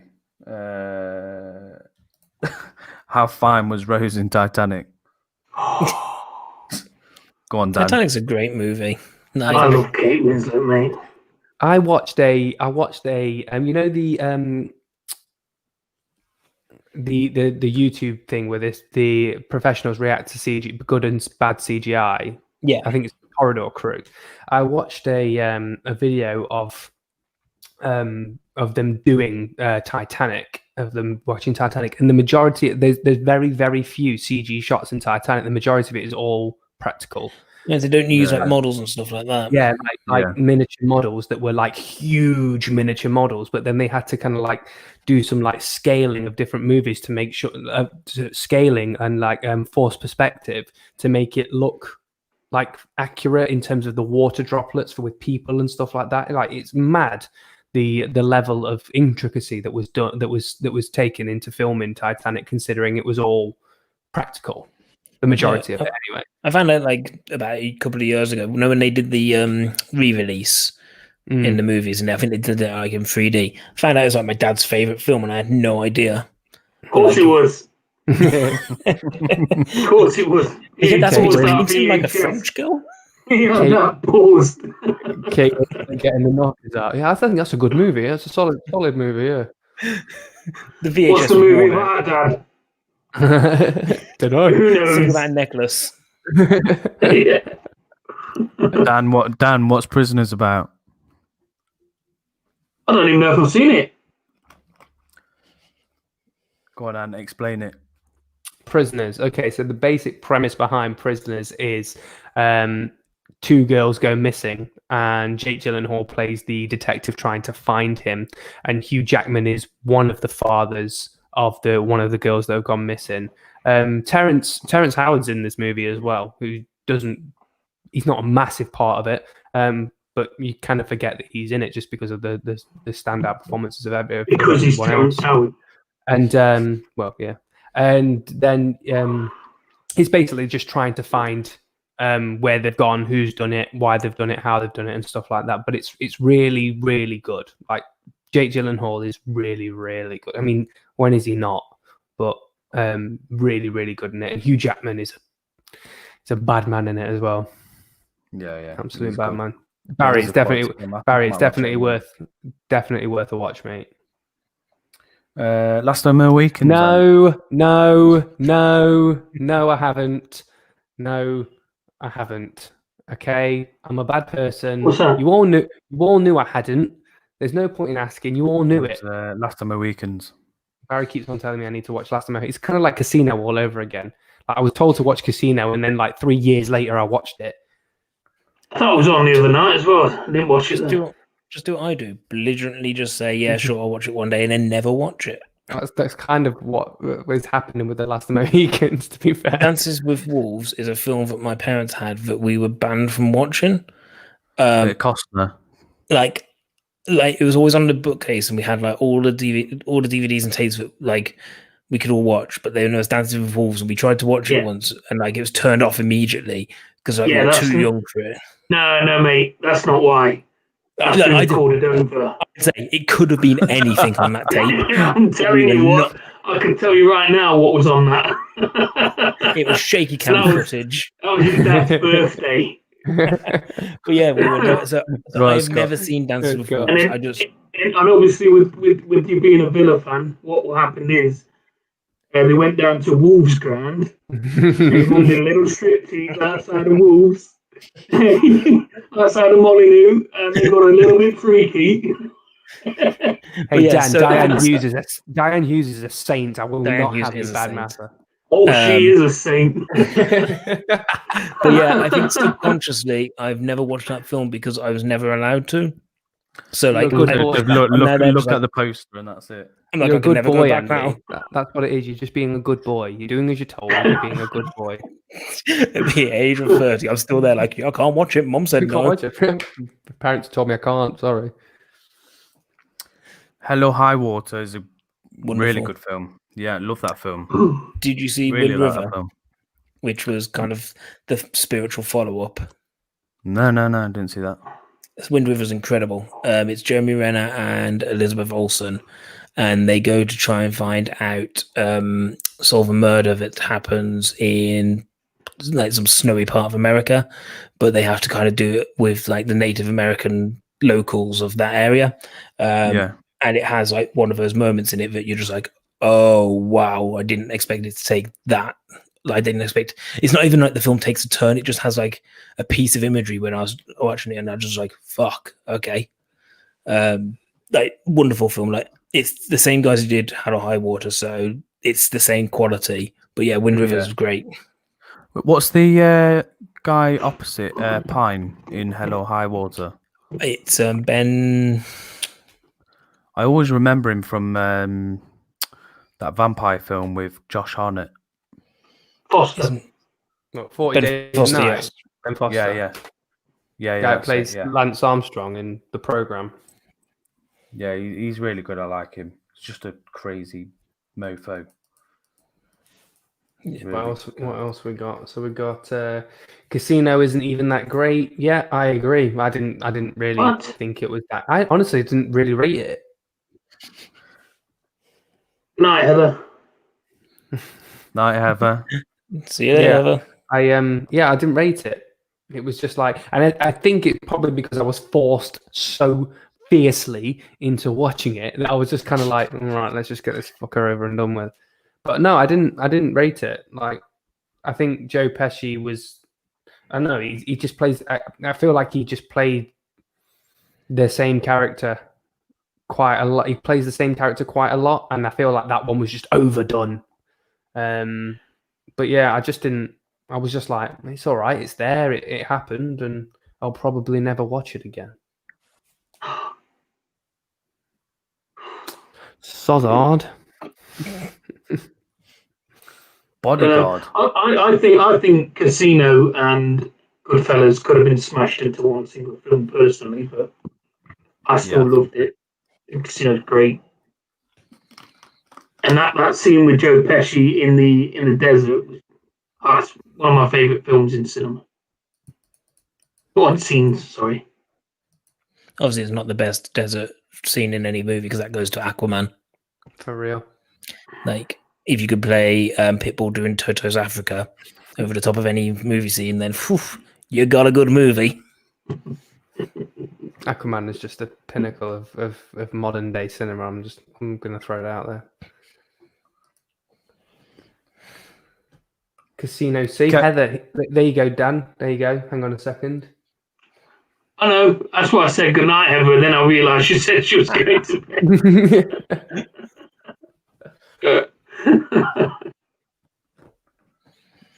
Oh, Barry's put Joe Pesci is no Danny Dyer. He's no Danny Dyer. I'd love to know what Barry smokes. Honestly. Barry's on the good stuff. What is it? The stuff he comes out with. Do you know what he just reminded me of? Can you remember that film Dog Soldiers? Mate, I love that movie. I hope I give you the shits, you fucking wimp. That's the best line in cinema. That's made me think of a film. I watched The Gentleman. Oh, I did. Yeah, you just reminded me. Brilliant. I loved it. Hugh Grant in The Gentleman is Hugh Grant stole the fucking show. He was amazing. I loved his little come on, let's go to bed together type of thing. His little gay quips. Loved it. I think I'll probably watch that one again. And Colin Farrell was awesome as usual. Colin Farrell was brilliant, and I think he only has like 11 minutes in it or something like that, but he's absolutely incredible in it. Yeah. I've not seen it yet, but I think it's just come on Amazon Prime, hasn't it? Yeah, it does. Yeah. But it's definitely not. I reviewed it ages ago. It's definitely not. It's definitely not Guy Ritchie's finest work. But it was a good reintroduction back into the crime kind of like underworld genre of Guy Ritchie. It's definitely not his best. And at times it is like the ending is kind of predictable. But it's bad guy. I wouldn't say bad Guy Ritchie is better than most, but I would say half decent Guy Ritchie is better than most. Because bad Guy Ritchie is Aladdin. Aladdin is fine, mate. I had to turn the fucker off. Okay, I had to turn it off. The thing about Aladdin is it's basically only good when Will Smith is on screen. Yeah, but that's the problem. I couldn't bear anything else. Like I just couldn't. So yeah, I notice Barry also has terrible opinions because I see he says Aquaman was rubbish. When it was actually the most fun film I had at the year. It was the most fun I've ever had at a cinema. No, it wasn't. No, it wasn't. Well, Get Out is probably the most fun I had at a cinema. Let me tell you, when we went to see Get Out, that was the most fun we've ever had at a cinema. And it's weird considering it's a horror movie, but we had hilarious fun at the cinema because we had a couple next to us that were possibly the funniest people on planet Earth. Oh yeah, but Aquaman, like genuinely, I laughed most of that film because I had no idea what was going on and I loved every minute of it. Like that film makes no sense. That's Deadpool for me. That probably a bit like Tenet then. I think less laughs in Tenet. I really enjoyed Tenet. What's your favourite Denzel film? Man on Fire. Man on Fire or Training Day. Yeah. Man on Fire is so So good. So good. It's so edgy. So raw. Not the Equalizer 2. I've not seen it. Equalizer, Sequelizer. The Sequelizer. I saw the first one with my dad, and we watched it, and like we kind of like, because I like watching kind of action movies with my dad, or like going watching like certain films with him. I'm like, you like action movies with your dad, you should check out Dances with Wolves. But we watched Equalizer, and he got very angry afterwards. And I don't know if you've seen it, but basically in the movie, it never explains how he how he's got his skills. And my dad got so angry over it. It's just like, well, it's a bloody waste of time, isn't it? And I was like, mine. He goes, it never shows how he was so good. It's like, just accept it. You know what else is Denzel Washington. You know what else is a great Denzel movie? The Bone Collector. Yeah, Bone Collector is a great movie. I do like the Book of Eli. What a twist, eh, guys? What a twist! Yeah. What a twist! What a bag of shit! I do like Book of Eli. I quite liked it. Yeah. Give me a bit of a cyborg feel. But Training Day can't be excused from Denzel's portfolio. Training Day is a banger. Training Day is really good. The Green Book, have you seen that? Yeah. No one mentions fucking Malcolm X. Oh yeah. Philadelphia. Nah, none of that. Equalizer. No. I just want Training Day. Like, you shot me in the ass. That's all I want from Denzel. I'm sorry, but none of those films Disney said I watch and kill a man by it. What about the Pelican Brief? These are all great films. No. I forgot about Philadelphia. Philadelphia is a great film. With a bit of a Money is dead. Yeah, you watched Philadelphia the other day. bit of Bruce Springsteen. What about John Q? What? John Q with the John Q. I thought you said Giant Q. That's what I heard. That's what I thought you said. What about Giant Q? Just a huge Q. Never-ending story. I wanted it to end. I used to love the Never-ending Story when I was really young, but I can never remember liking it. So I think people are just feeding me lies. Mate, is it Never-ending Story 1 or 2 where the horse goes into the swamp? That's all I remember. The horse dying in the swamp. And I'm just pulling at his mouth. I don't know. Killed me. Yeah. Is it Jack Black's in one of those? My only memory of Never-ending Story 2 is a sketch in Family Guy where Peter Griffin's riding this fucking thing and he's too heavy for it. That's the only memory I have. Because I didn't know where the joke had come from, so I was told it was from Never-ending Story. Money, that is a bold statement. Anything with fantasy is shit. Well, love it. Wow. Okay. Again, you're entitled to your opinion. You're wrong, but you're entitled to it.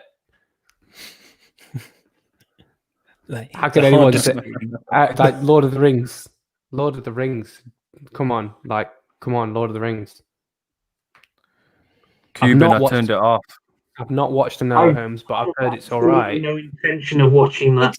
It's fine. Like, genuinely, it is fine. Like, it's one of those films that it's not made for me. If you've got, I don't think they had you in mind. I don't think they had you in mind when exactly. If you've got young kids, I genuinely think they will love it. Like, and it's great for especially young girls to have a role model who is strong and forthright and smart for them on screen. And I think they do a really good job of that. I think it's very predictable. Like, I've seen a lot of kind of Sherlock Holmes. I've seen a lot of like Agatha Christie and stuff like that. And it's kind of like, okay, I know exactly, like from the start, I'm like, I know where this is going. I know how the mystery unfolds. But if you are not, like especially if you're young and you're not used to that, then it's a fun adventure. Like, I think Cavill was like one of the henchest men in the 1930s. Cavill's great in it as well. Like he's in it very little, but he's great for what he is. Like, Nick, I think your kids would love it. Like, they probably would, but I think I turned it off like 15 minutes into it. I was like, get me some blood sport on. I tell you one thing I did watch yesterday, and it's a Netflix documentary. It's called I think it's like American Murders or something like that. The Strangers Next Door or something like that. Yeah, I watched the actual case. It's horrendous, mate. Horrible. Fucking horrific shit happens. It's in this where world. they had the camera in the house, wasn't it? And they were filming him talking. God. Yeah, Like, really bad. like you need to watch it if you like real life crime documentaries. It's on for like an hour and 20 minutes. Dan, watch it. I think it's called American. It's basically that if you go onto Netflix, American Murders. It's like the top rated thing at the minute. Like everyone's watching it, and it is sick. Yeah, it wasn't a documentary. I watched some of this sort of video footage from it of where he was in the house and pretending that he didn't know what was going on. You just need to watch it. You just need to watch it. It's anyway. It's chilling. Yeah. Chilling. It makes like there's one moment where I was eating food and I dropped my food because I was in shock. I think more so that when now like we've got kids, you like what the hell? Because there are children involved. Like you just seriously, you need to watch it. Seriously, you need to watch it. It will get you raging, Dan. It will get you raging. And it's over. not like my boner, not like the raging boner. just he's getting excited then. Look, his pen's going. Yeah, it's definitely, but no, it is definitely worth watching. If anyone that's watching likes like real life crime documentaries, it's definitely worth a watch. Yeah. Barry, everyone's watching it. Bloody Lemming. I miss Lemmings. Des. Has anyone watched Des? Yeah. Really liked it. I haven't watched it yet. I will watch it. David Tennant's brilliant in it. Have you seen it, Ant?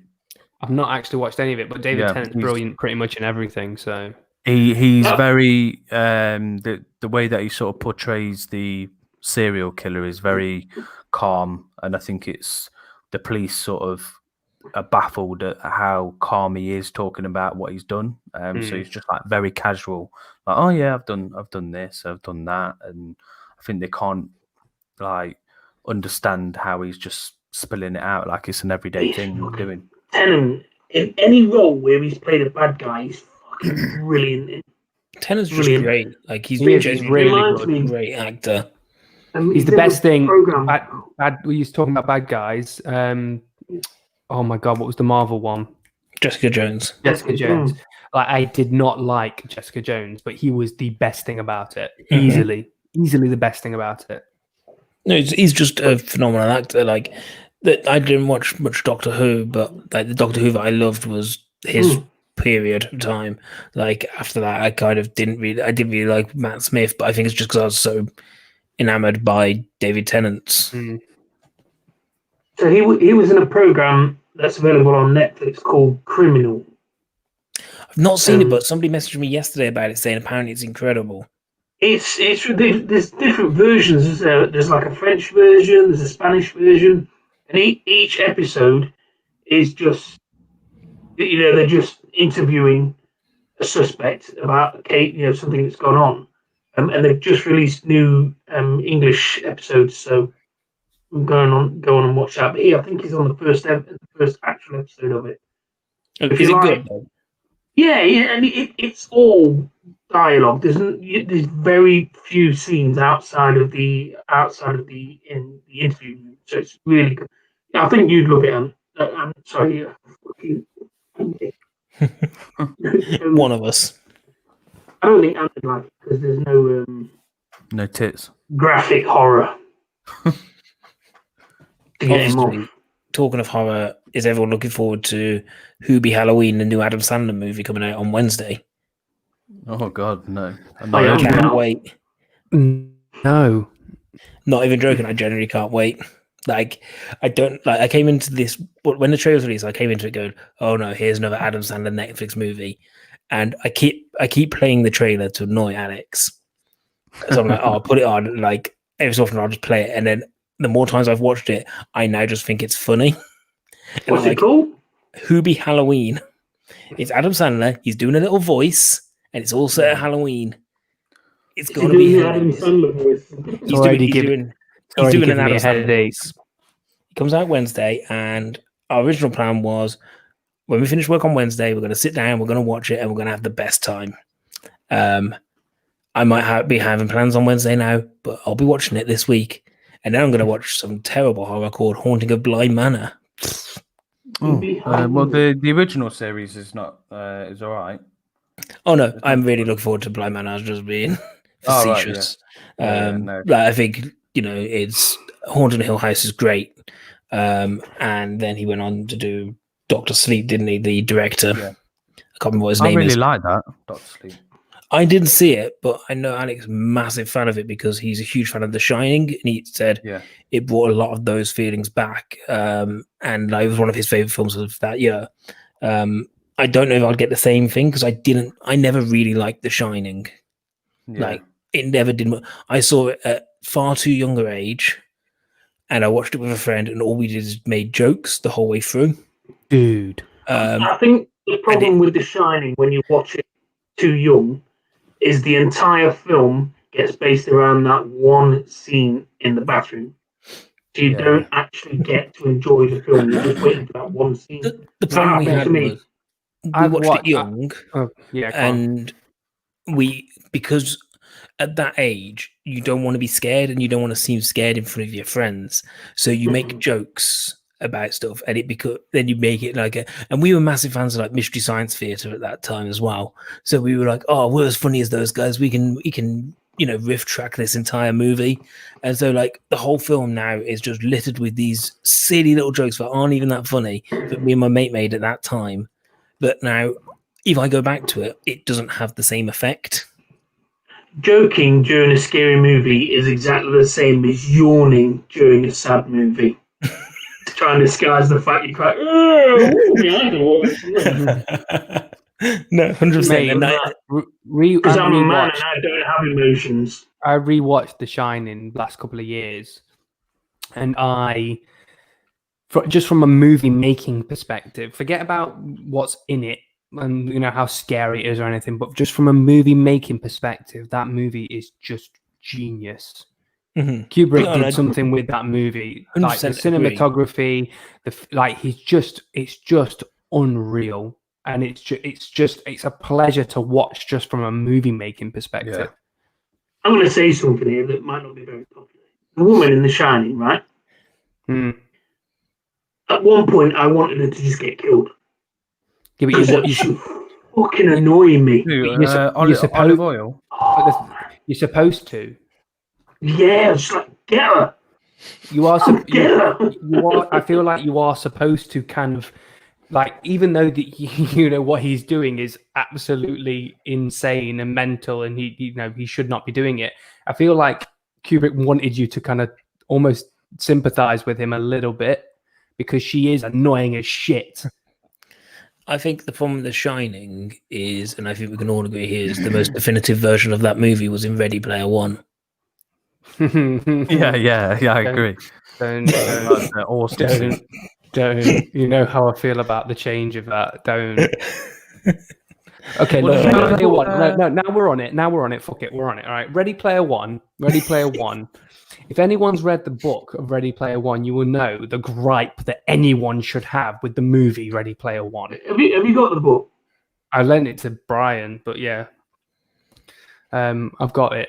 But it's. I like the fact you said Brian. Like we're all supposed to know who that is. You know who Brian is? Do I? Yeah. I'll tell you about it anyway. But yeah, the book is insane. Who's Brian? I'll tell you about it afterwards.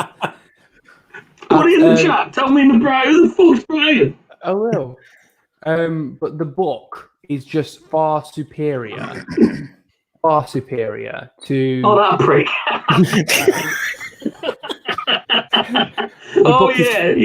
It's far superior to the movie. And when I watched the movie, right, so we watched the movie release day, and I was super, super excited for it. Mm-hmm. And I think, Andy, you were in the same screening as me, weren't you? But you were somewhere else. And I was sat next to the most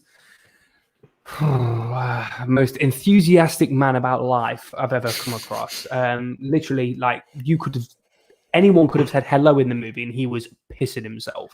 That's how you could tell you were not sat next to me. Goose. But that's like gooses about every film. That spoiled it for me because, like, even the worst jokes where no one would laugh, this guy was literally rolling on the floor. But then the movie came out, and they butcher the actual story. They butcher it, and I don't know why.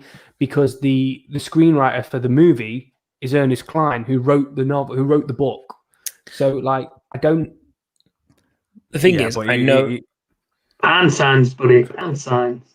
Like, I know there's a lot of people who don't like the book, like, because it's pretty much just a list of references. But I quite enjoyed it. Like, I found it quite fun to get on with. And yeah, I was really disappointed with the adaptation. Did you know his follow-up novel's out soon? Like, I did know it was coming out. But one of the things that bothered one of the things that bothered me about the movie is that, yes, the book is littered with 80s gaming references. So if you're a fan of the 80s or you're a fan of gaming in the 80s, Barry, you might like it. The book is littered with 80s gaming references, but the movie basically just tried so hard to make it just a general gamer's wet dream that it really took away from the charm of the book, because the book is solely around one era and one genre, whereas the movie just kind of went, let's just take gaming or that kind of culture and just throw it in your face. It doesn't matter if it's 80s, doesn't matter if it's 90s, doesn't matter if it's modern day. Let's just fucking throw it at you. So people are like, oh, there's this, oh, there's that, oh, there's this. And it's like, yeah, but it shouldn't be there. So basically, Wreck-It Ralph and Ralph Wrecks the Internet stole that. Yeah. Ready Player One. Correct. Ralph Breaks the Internet had a lot of fun. Because they are much better films than Ready Player One. But I will say, the second time that I watched Ready Player One, I enjoyed it more. Second time I watched it, I hated it more. I enjoyed it more because I wasn't in a constant state of disappointment about the fact that it's not the book, because I kind of got over the fact that it's not the book. So I did kind of like let go, and I enjoyed it more. Still shit, but I enjoyed it more. Have any of you watched this Social Dilemma documentary? I don't want to. I don't want to, because I hear it's going to make me want to throw my phone away. Oh dear. I kind of get what it's going to be about. We've seen enough of them. If you want to watch something great, Nick, and that's what I've been watching, I've watched a lot of Ready Steady Cook. It's on YouTube, and we're watching our way through season 15, and it is the funniest show ever to go and revisit. Like, Ainsley Harriott can't stop touching things. Like, you watch it, and as soon as you realize that he likes to touch things, like, he just doesn't stop. And like, he goes up and he's like, "Oh, I'm just gonna poke your pork," and stuff. It's. I love all the little memes about Ainsley. I used to like watching that when I skied off school all those years back. Well, the thing is, when I was younger, I hated Ready Steady Cook, but now I'm older, I'm obsessed with it. Like, mate, if nobody knows when I was younger, it's basically some British people went, what if we let people have a grab bag of like £5 worth of goods and gave professional chefs 20 minutes to make fine dining, and you can't do it in 20 minutes. And there's certain chefs who literally can't deal with a 20-minute time with it. And then you add to that Ainsley Harriott, who's this big flamboyant annoyance that just kind of floats in and out while they're trying to get these random people to cook. I love it. Like, it's genuinely the greatest thing. I think that's the first time I've ever heard Ainsley Harriott be referred to as a flamboyant annoyance. Like, me and Alex have been talking about, like, well, I keep trying to convince him to do a podcast, like, additional to the one we currently do, which is basically a episode by episode breakdown of Ready Steady Cook. And I'm like, do it. I just love the idea of just basically getting a guest on each week and talking about a different episode, because, like, it's so funny. Like, each episode has a different it's somebody's a different career. So they had two people who were living a 1940s lifestyle, like, and that's all they live. They had people on there who were whiskey distillers, and they are the most boring people you've ever met. And Ainsley Harriott is trying to make them seem interesting. Like, it's generally a roller coaster. Like, if you so these people that they were living their lives in the 1940s, how did they know about Ready Steady Cook? they were amazed. Like, how did we get here? We have noted that like every single person who's on there would definitely be a conservative. Like, they all got Brexit. Not that that's a bad thing on our non-politically swayed channel. I had my channel, I'm allowed to say what I want. I had a phase of MasterChef. Mate, I still love MasterChef. Ramsey's one. There was one episode where they had some blind woman on there, and I think she almost won it, and she was just smashing it. And it's just where they get the Asian woman. Yeah, I think so. Yeah, and that's MasterChef America, wasn't it? Yeah, and they get all like live food out, so like crabs and stuff like that, and they don't expect it to be live, and he's like, yeah, you just have to kill it. And they're all like, no, or shitting themselves and stuff like that. But Ramsey, brutal. I just love how he just rips the shit out of everyone. Yeah, but have you seen the clips of the way he treats like the junior master chefs and the older master chefs? And he's there like, you're a fucking waste of space. And he's like, to the kids, he's like, oh no, what's wrong? No, don't worry. Yeah. Right. Total different. Master Chef, the professionals. You know when they do that, and then they've got the people that are at the table that are going to be the judges. I fucking hate food critics. The way they talk about something, it's like, get in there and cook it yourself and you fucking cunt. You think you can do better? You can't do better. Dickheads. You are the same as social influencers. I'm full circle. What you need in MasterChef The Professionals is an Ainsley Harriott buzzing around, cutting up bits of food and feeding it to them. Because he does that. He's a feeder. I think Ainsley Harriott and Greg Wallace would be amazing together. Oh my god. Amazing. Ooh. It's my dream show. Like, I'm slowly building my dream Greg, show. let me pop my meat in your mouth. Sweet. Just going back. I love it, sweet. Going back onto the actual subject of movies, Barry has put Candyman. Has anyone seen the new Candyman trailer? Is it the one that's like stop motion? No, it's Jordan Peele. Yeah. Oh, no, I've saw the trailer that like they've done a trailer for it that is stop motion. Oh, have they? And, yeah, it's like kind of like shadow puppets, and it's really, really good. Oh no, I've not seen that one.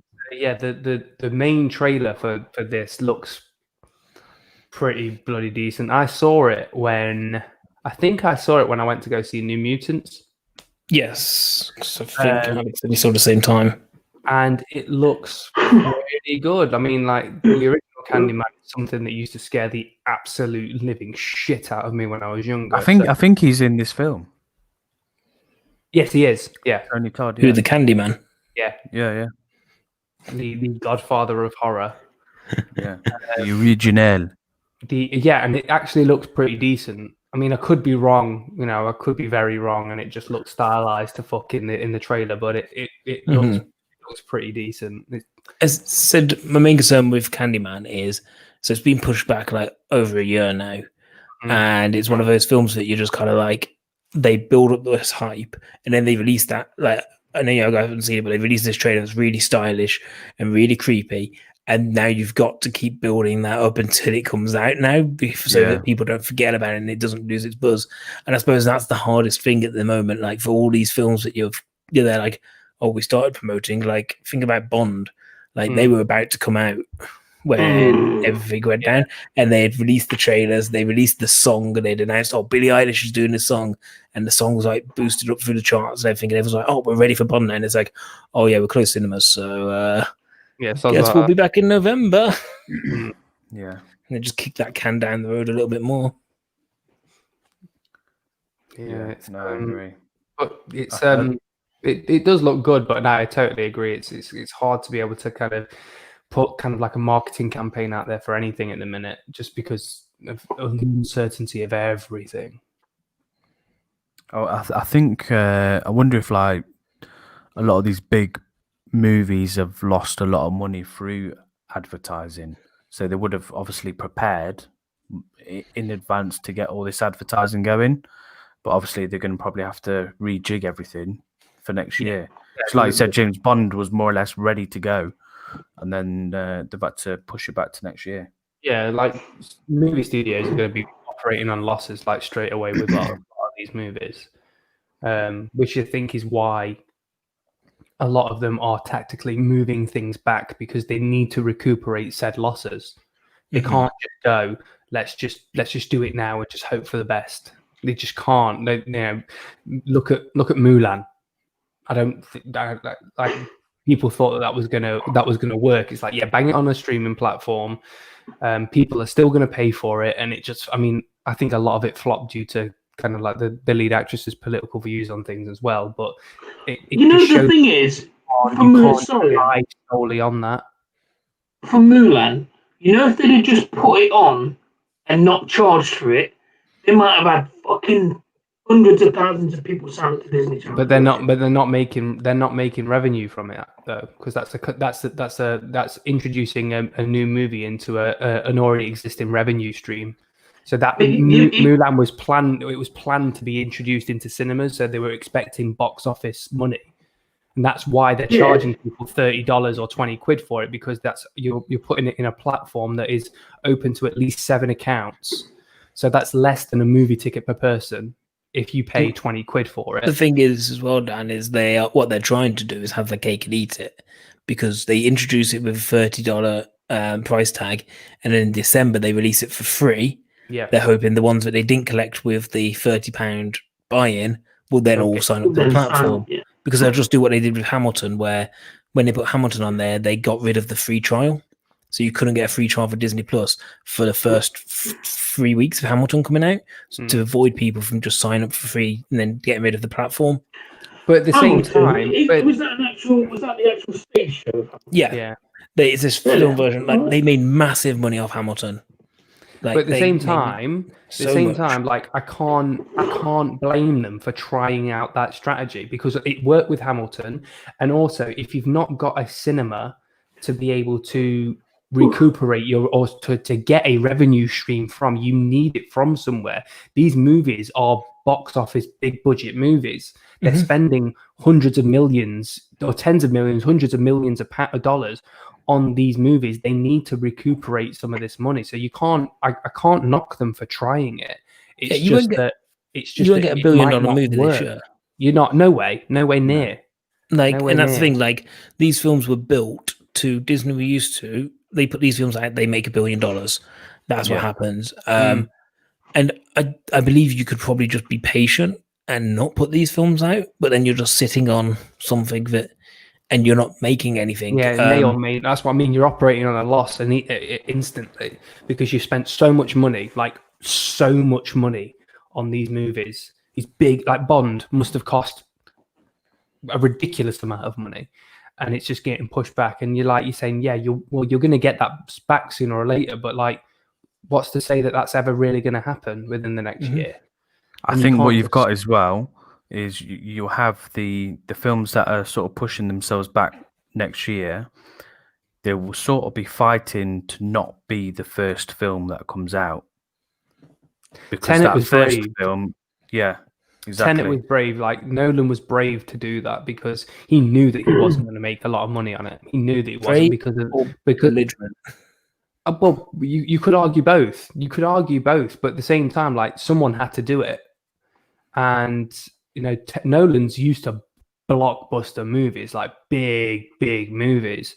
So, it's a brave thing to do. I mean, it shows that it's releasing a movie, even when that was released and, things started to calm down a little bit, kind of like everywhere in the world, that people were still just not willing to go out to the cinema.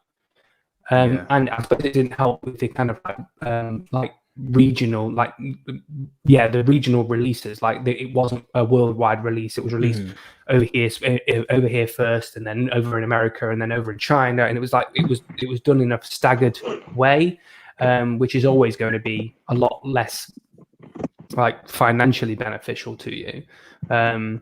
But yeah, someone had to do it, and that they did it first. So they're kind of like the guinea pig for it. But even then, like I said, we were in a much better place in terms of kind of pandemic wise, because things were calming down there. People were starting to feel a lot better about going out and doing things, and it still didn't make money. I think it made money, but I don't think it made anywhere near as much as it wanted to. The main thing we all need to take away from this year is that because there's less movies coming out, the Oscars are going to have a more streamlined shot at Best Picture, and Sonic for Best Picture. My campaign can still continue. I can't wait until they make a movie about the year 2020. There's already going to be ones in process, and I don't want to think about this year after it's done. There's going to be a COVID movie, isn't there? COVID-19, the movie. Fuck off. Right. So it'll be all about the amazing work that the British politicians did in getting the NHS fucking out of money. So I think what we'll do is it's now 10 to 12. I think we'll probably call it a night now. I think we've covered all the subjects we wanted to cover. I think we'll say thank you initially to Andy for joining us. Andy, if you want to do a quick cheeky plug for... It's been a pleasure, guys. I do a podcast called Dinosaur Man Podcast. We talk movies and review stuff, talk movie news, movie reviews. It's on wherever you find podcasts, basically. Just give us a search, or we're on Twitter at DinosaurMan15. There you go. Thank you very much. With the follow-up that he doesn't always watch shit himself and gets his mates to do all the work. Oh yeah, it's why you have a co-host that actually watches shit. This week I literally reviewed 2 games that he had watched me play. So thanks very much for coming on, mate. It's been good. It's been always great to have you on. Thank you very much. And Dan, it's always nice to have you give your thoughts and opinions. Yeah, feel free to follow my channel, guys. It's I hate social influencers. You're all a bunch of pricks. We'll go subscribe now. Yeah. We wanted to thank you guys in here, because you guys are great. I think what about the Ainsley Harriott rubbish? Ainsley Harriott rubbish. I think we've got an Ainsley Harriott fan. Me and Barry are gonna have words. Thank you for everyone who has joined us tonight as well, and kept the chat alive. Yes. Thank you very much. Thank you all very much. And we will be back soon. We'll be back next week, definitely. We'll let you know whether it's going to be Friday or Sunday within the week. And keep your eyes peeled for reviews coming out, because we do have loads recorded and are currently in the process of editing. So keep your eyes peeled on all of that. But anything anyone else wants to say? I'm going to go buy a vagina candle.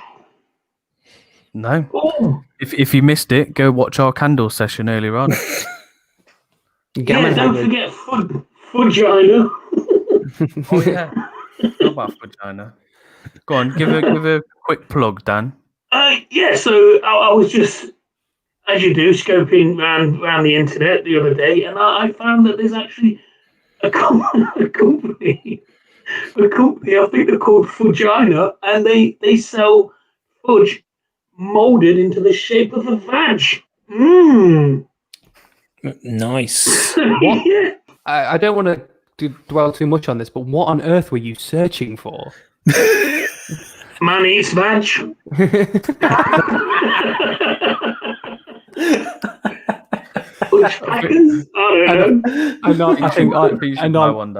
And on that note, I think we'll say good night. Yeah. Good night. Love you all. Happy vag. Guys. Bye. All the best.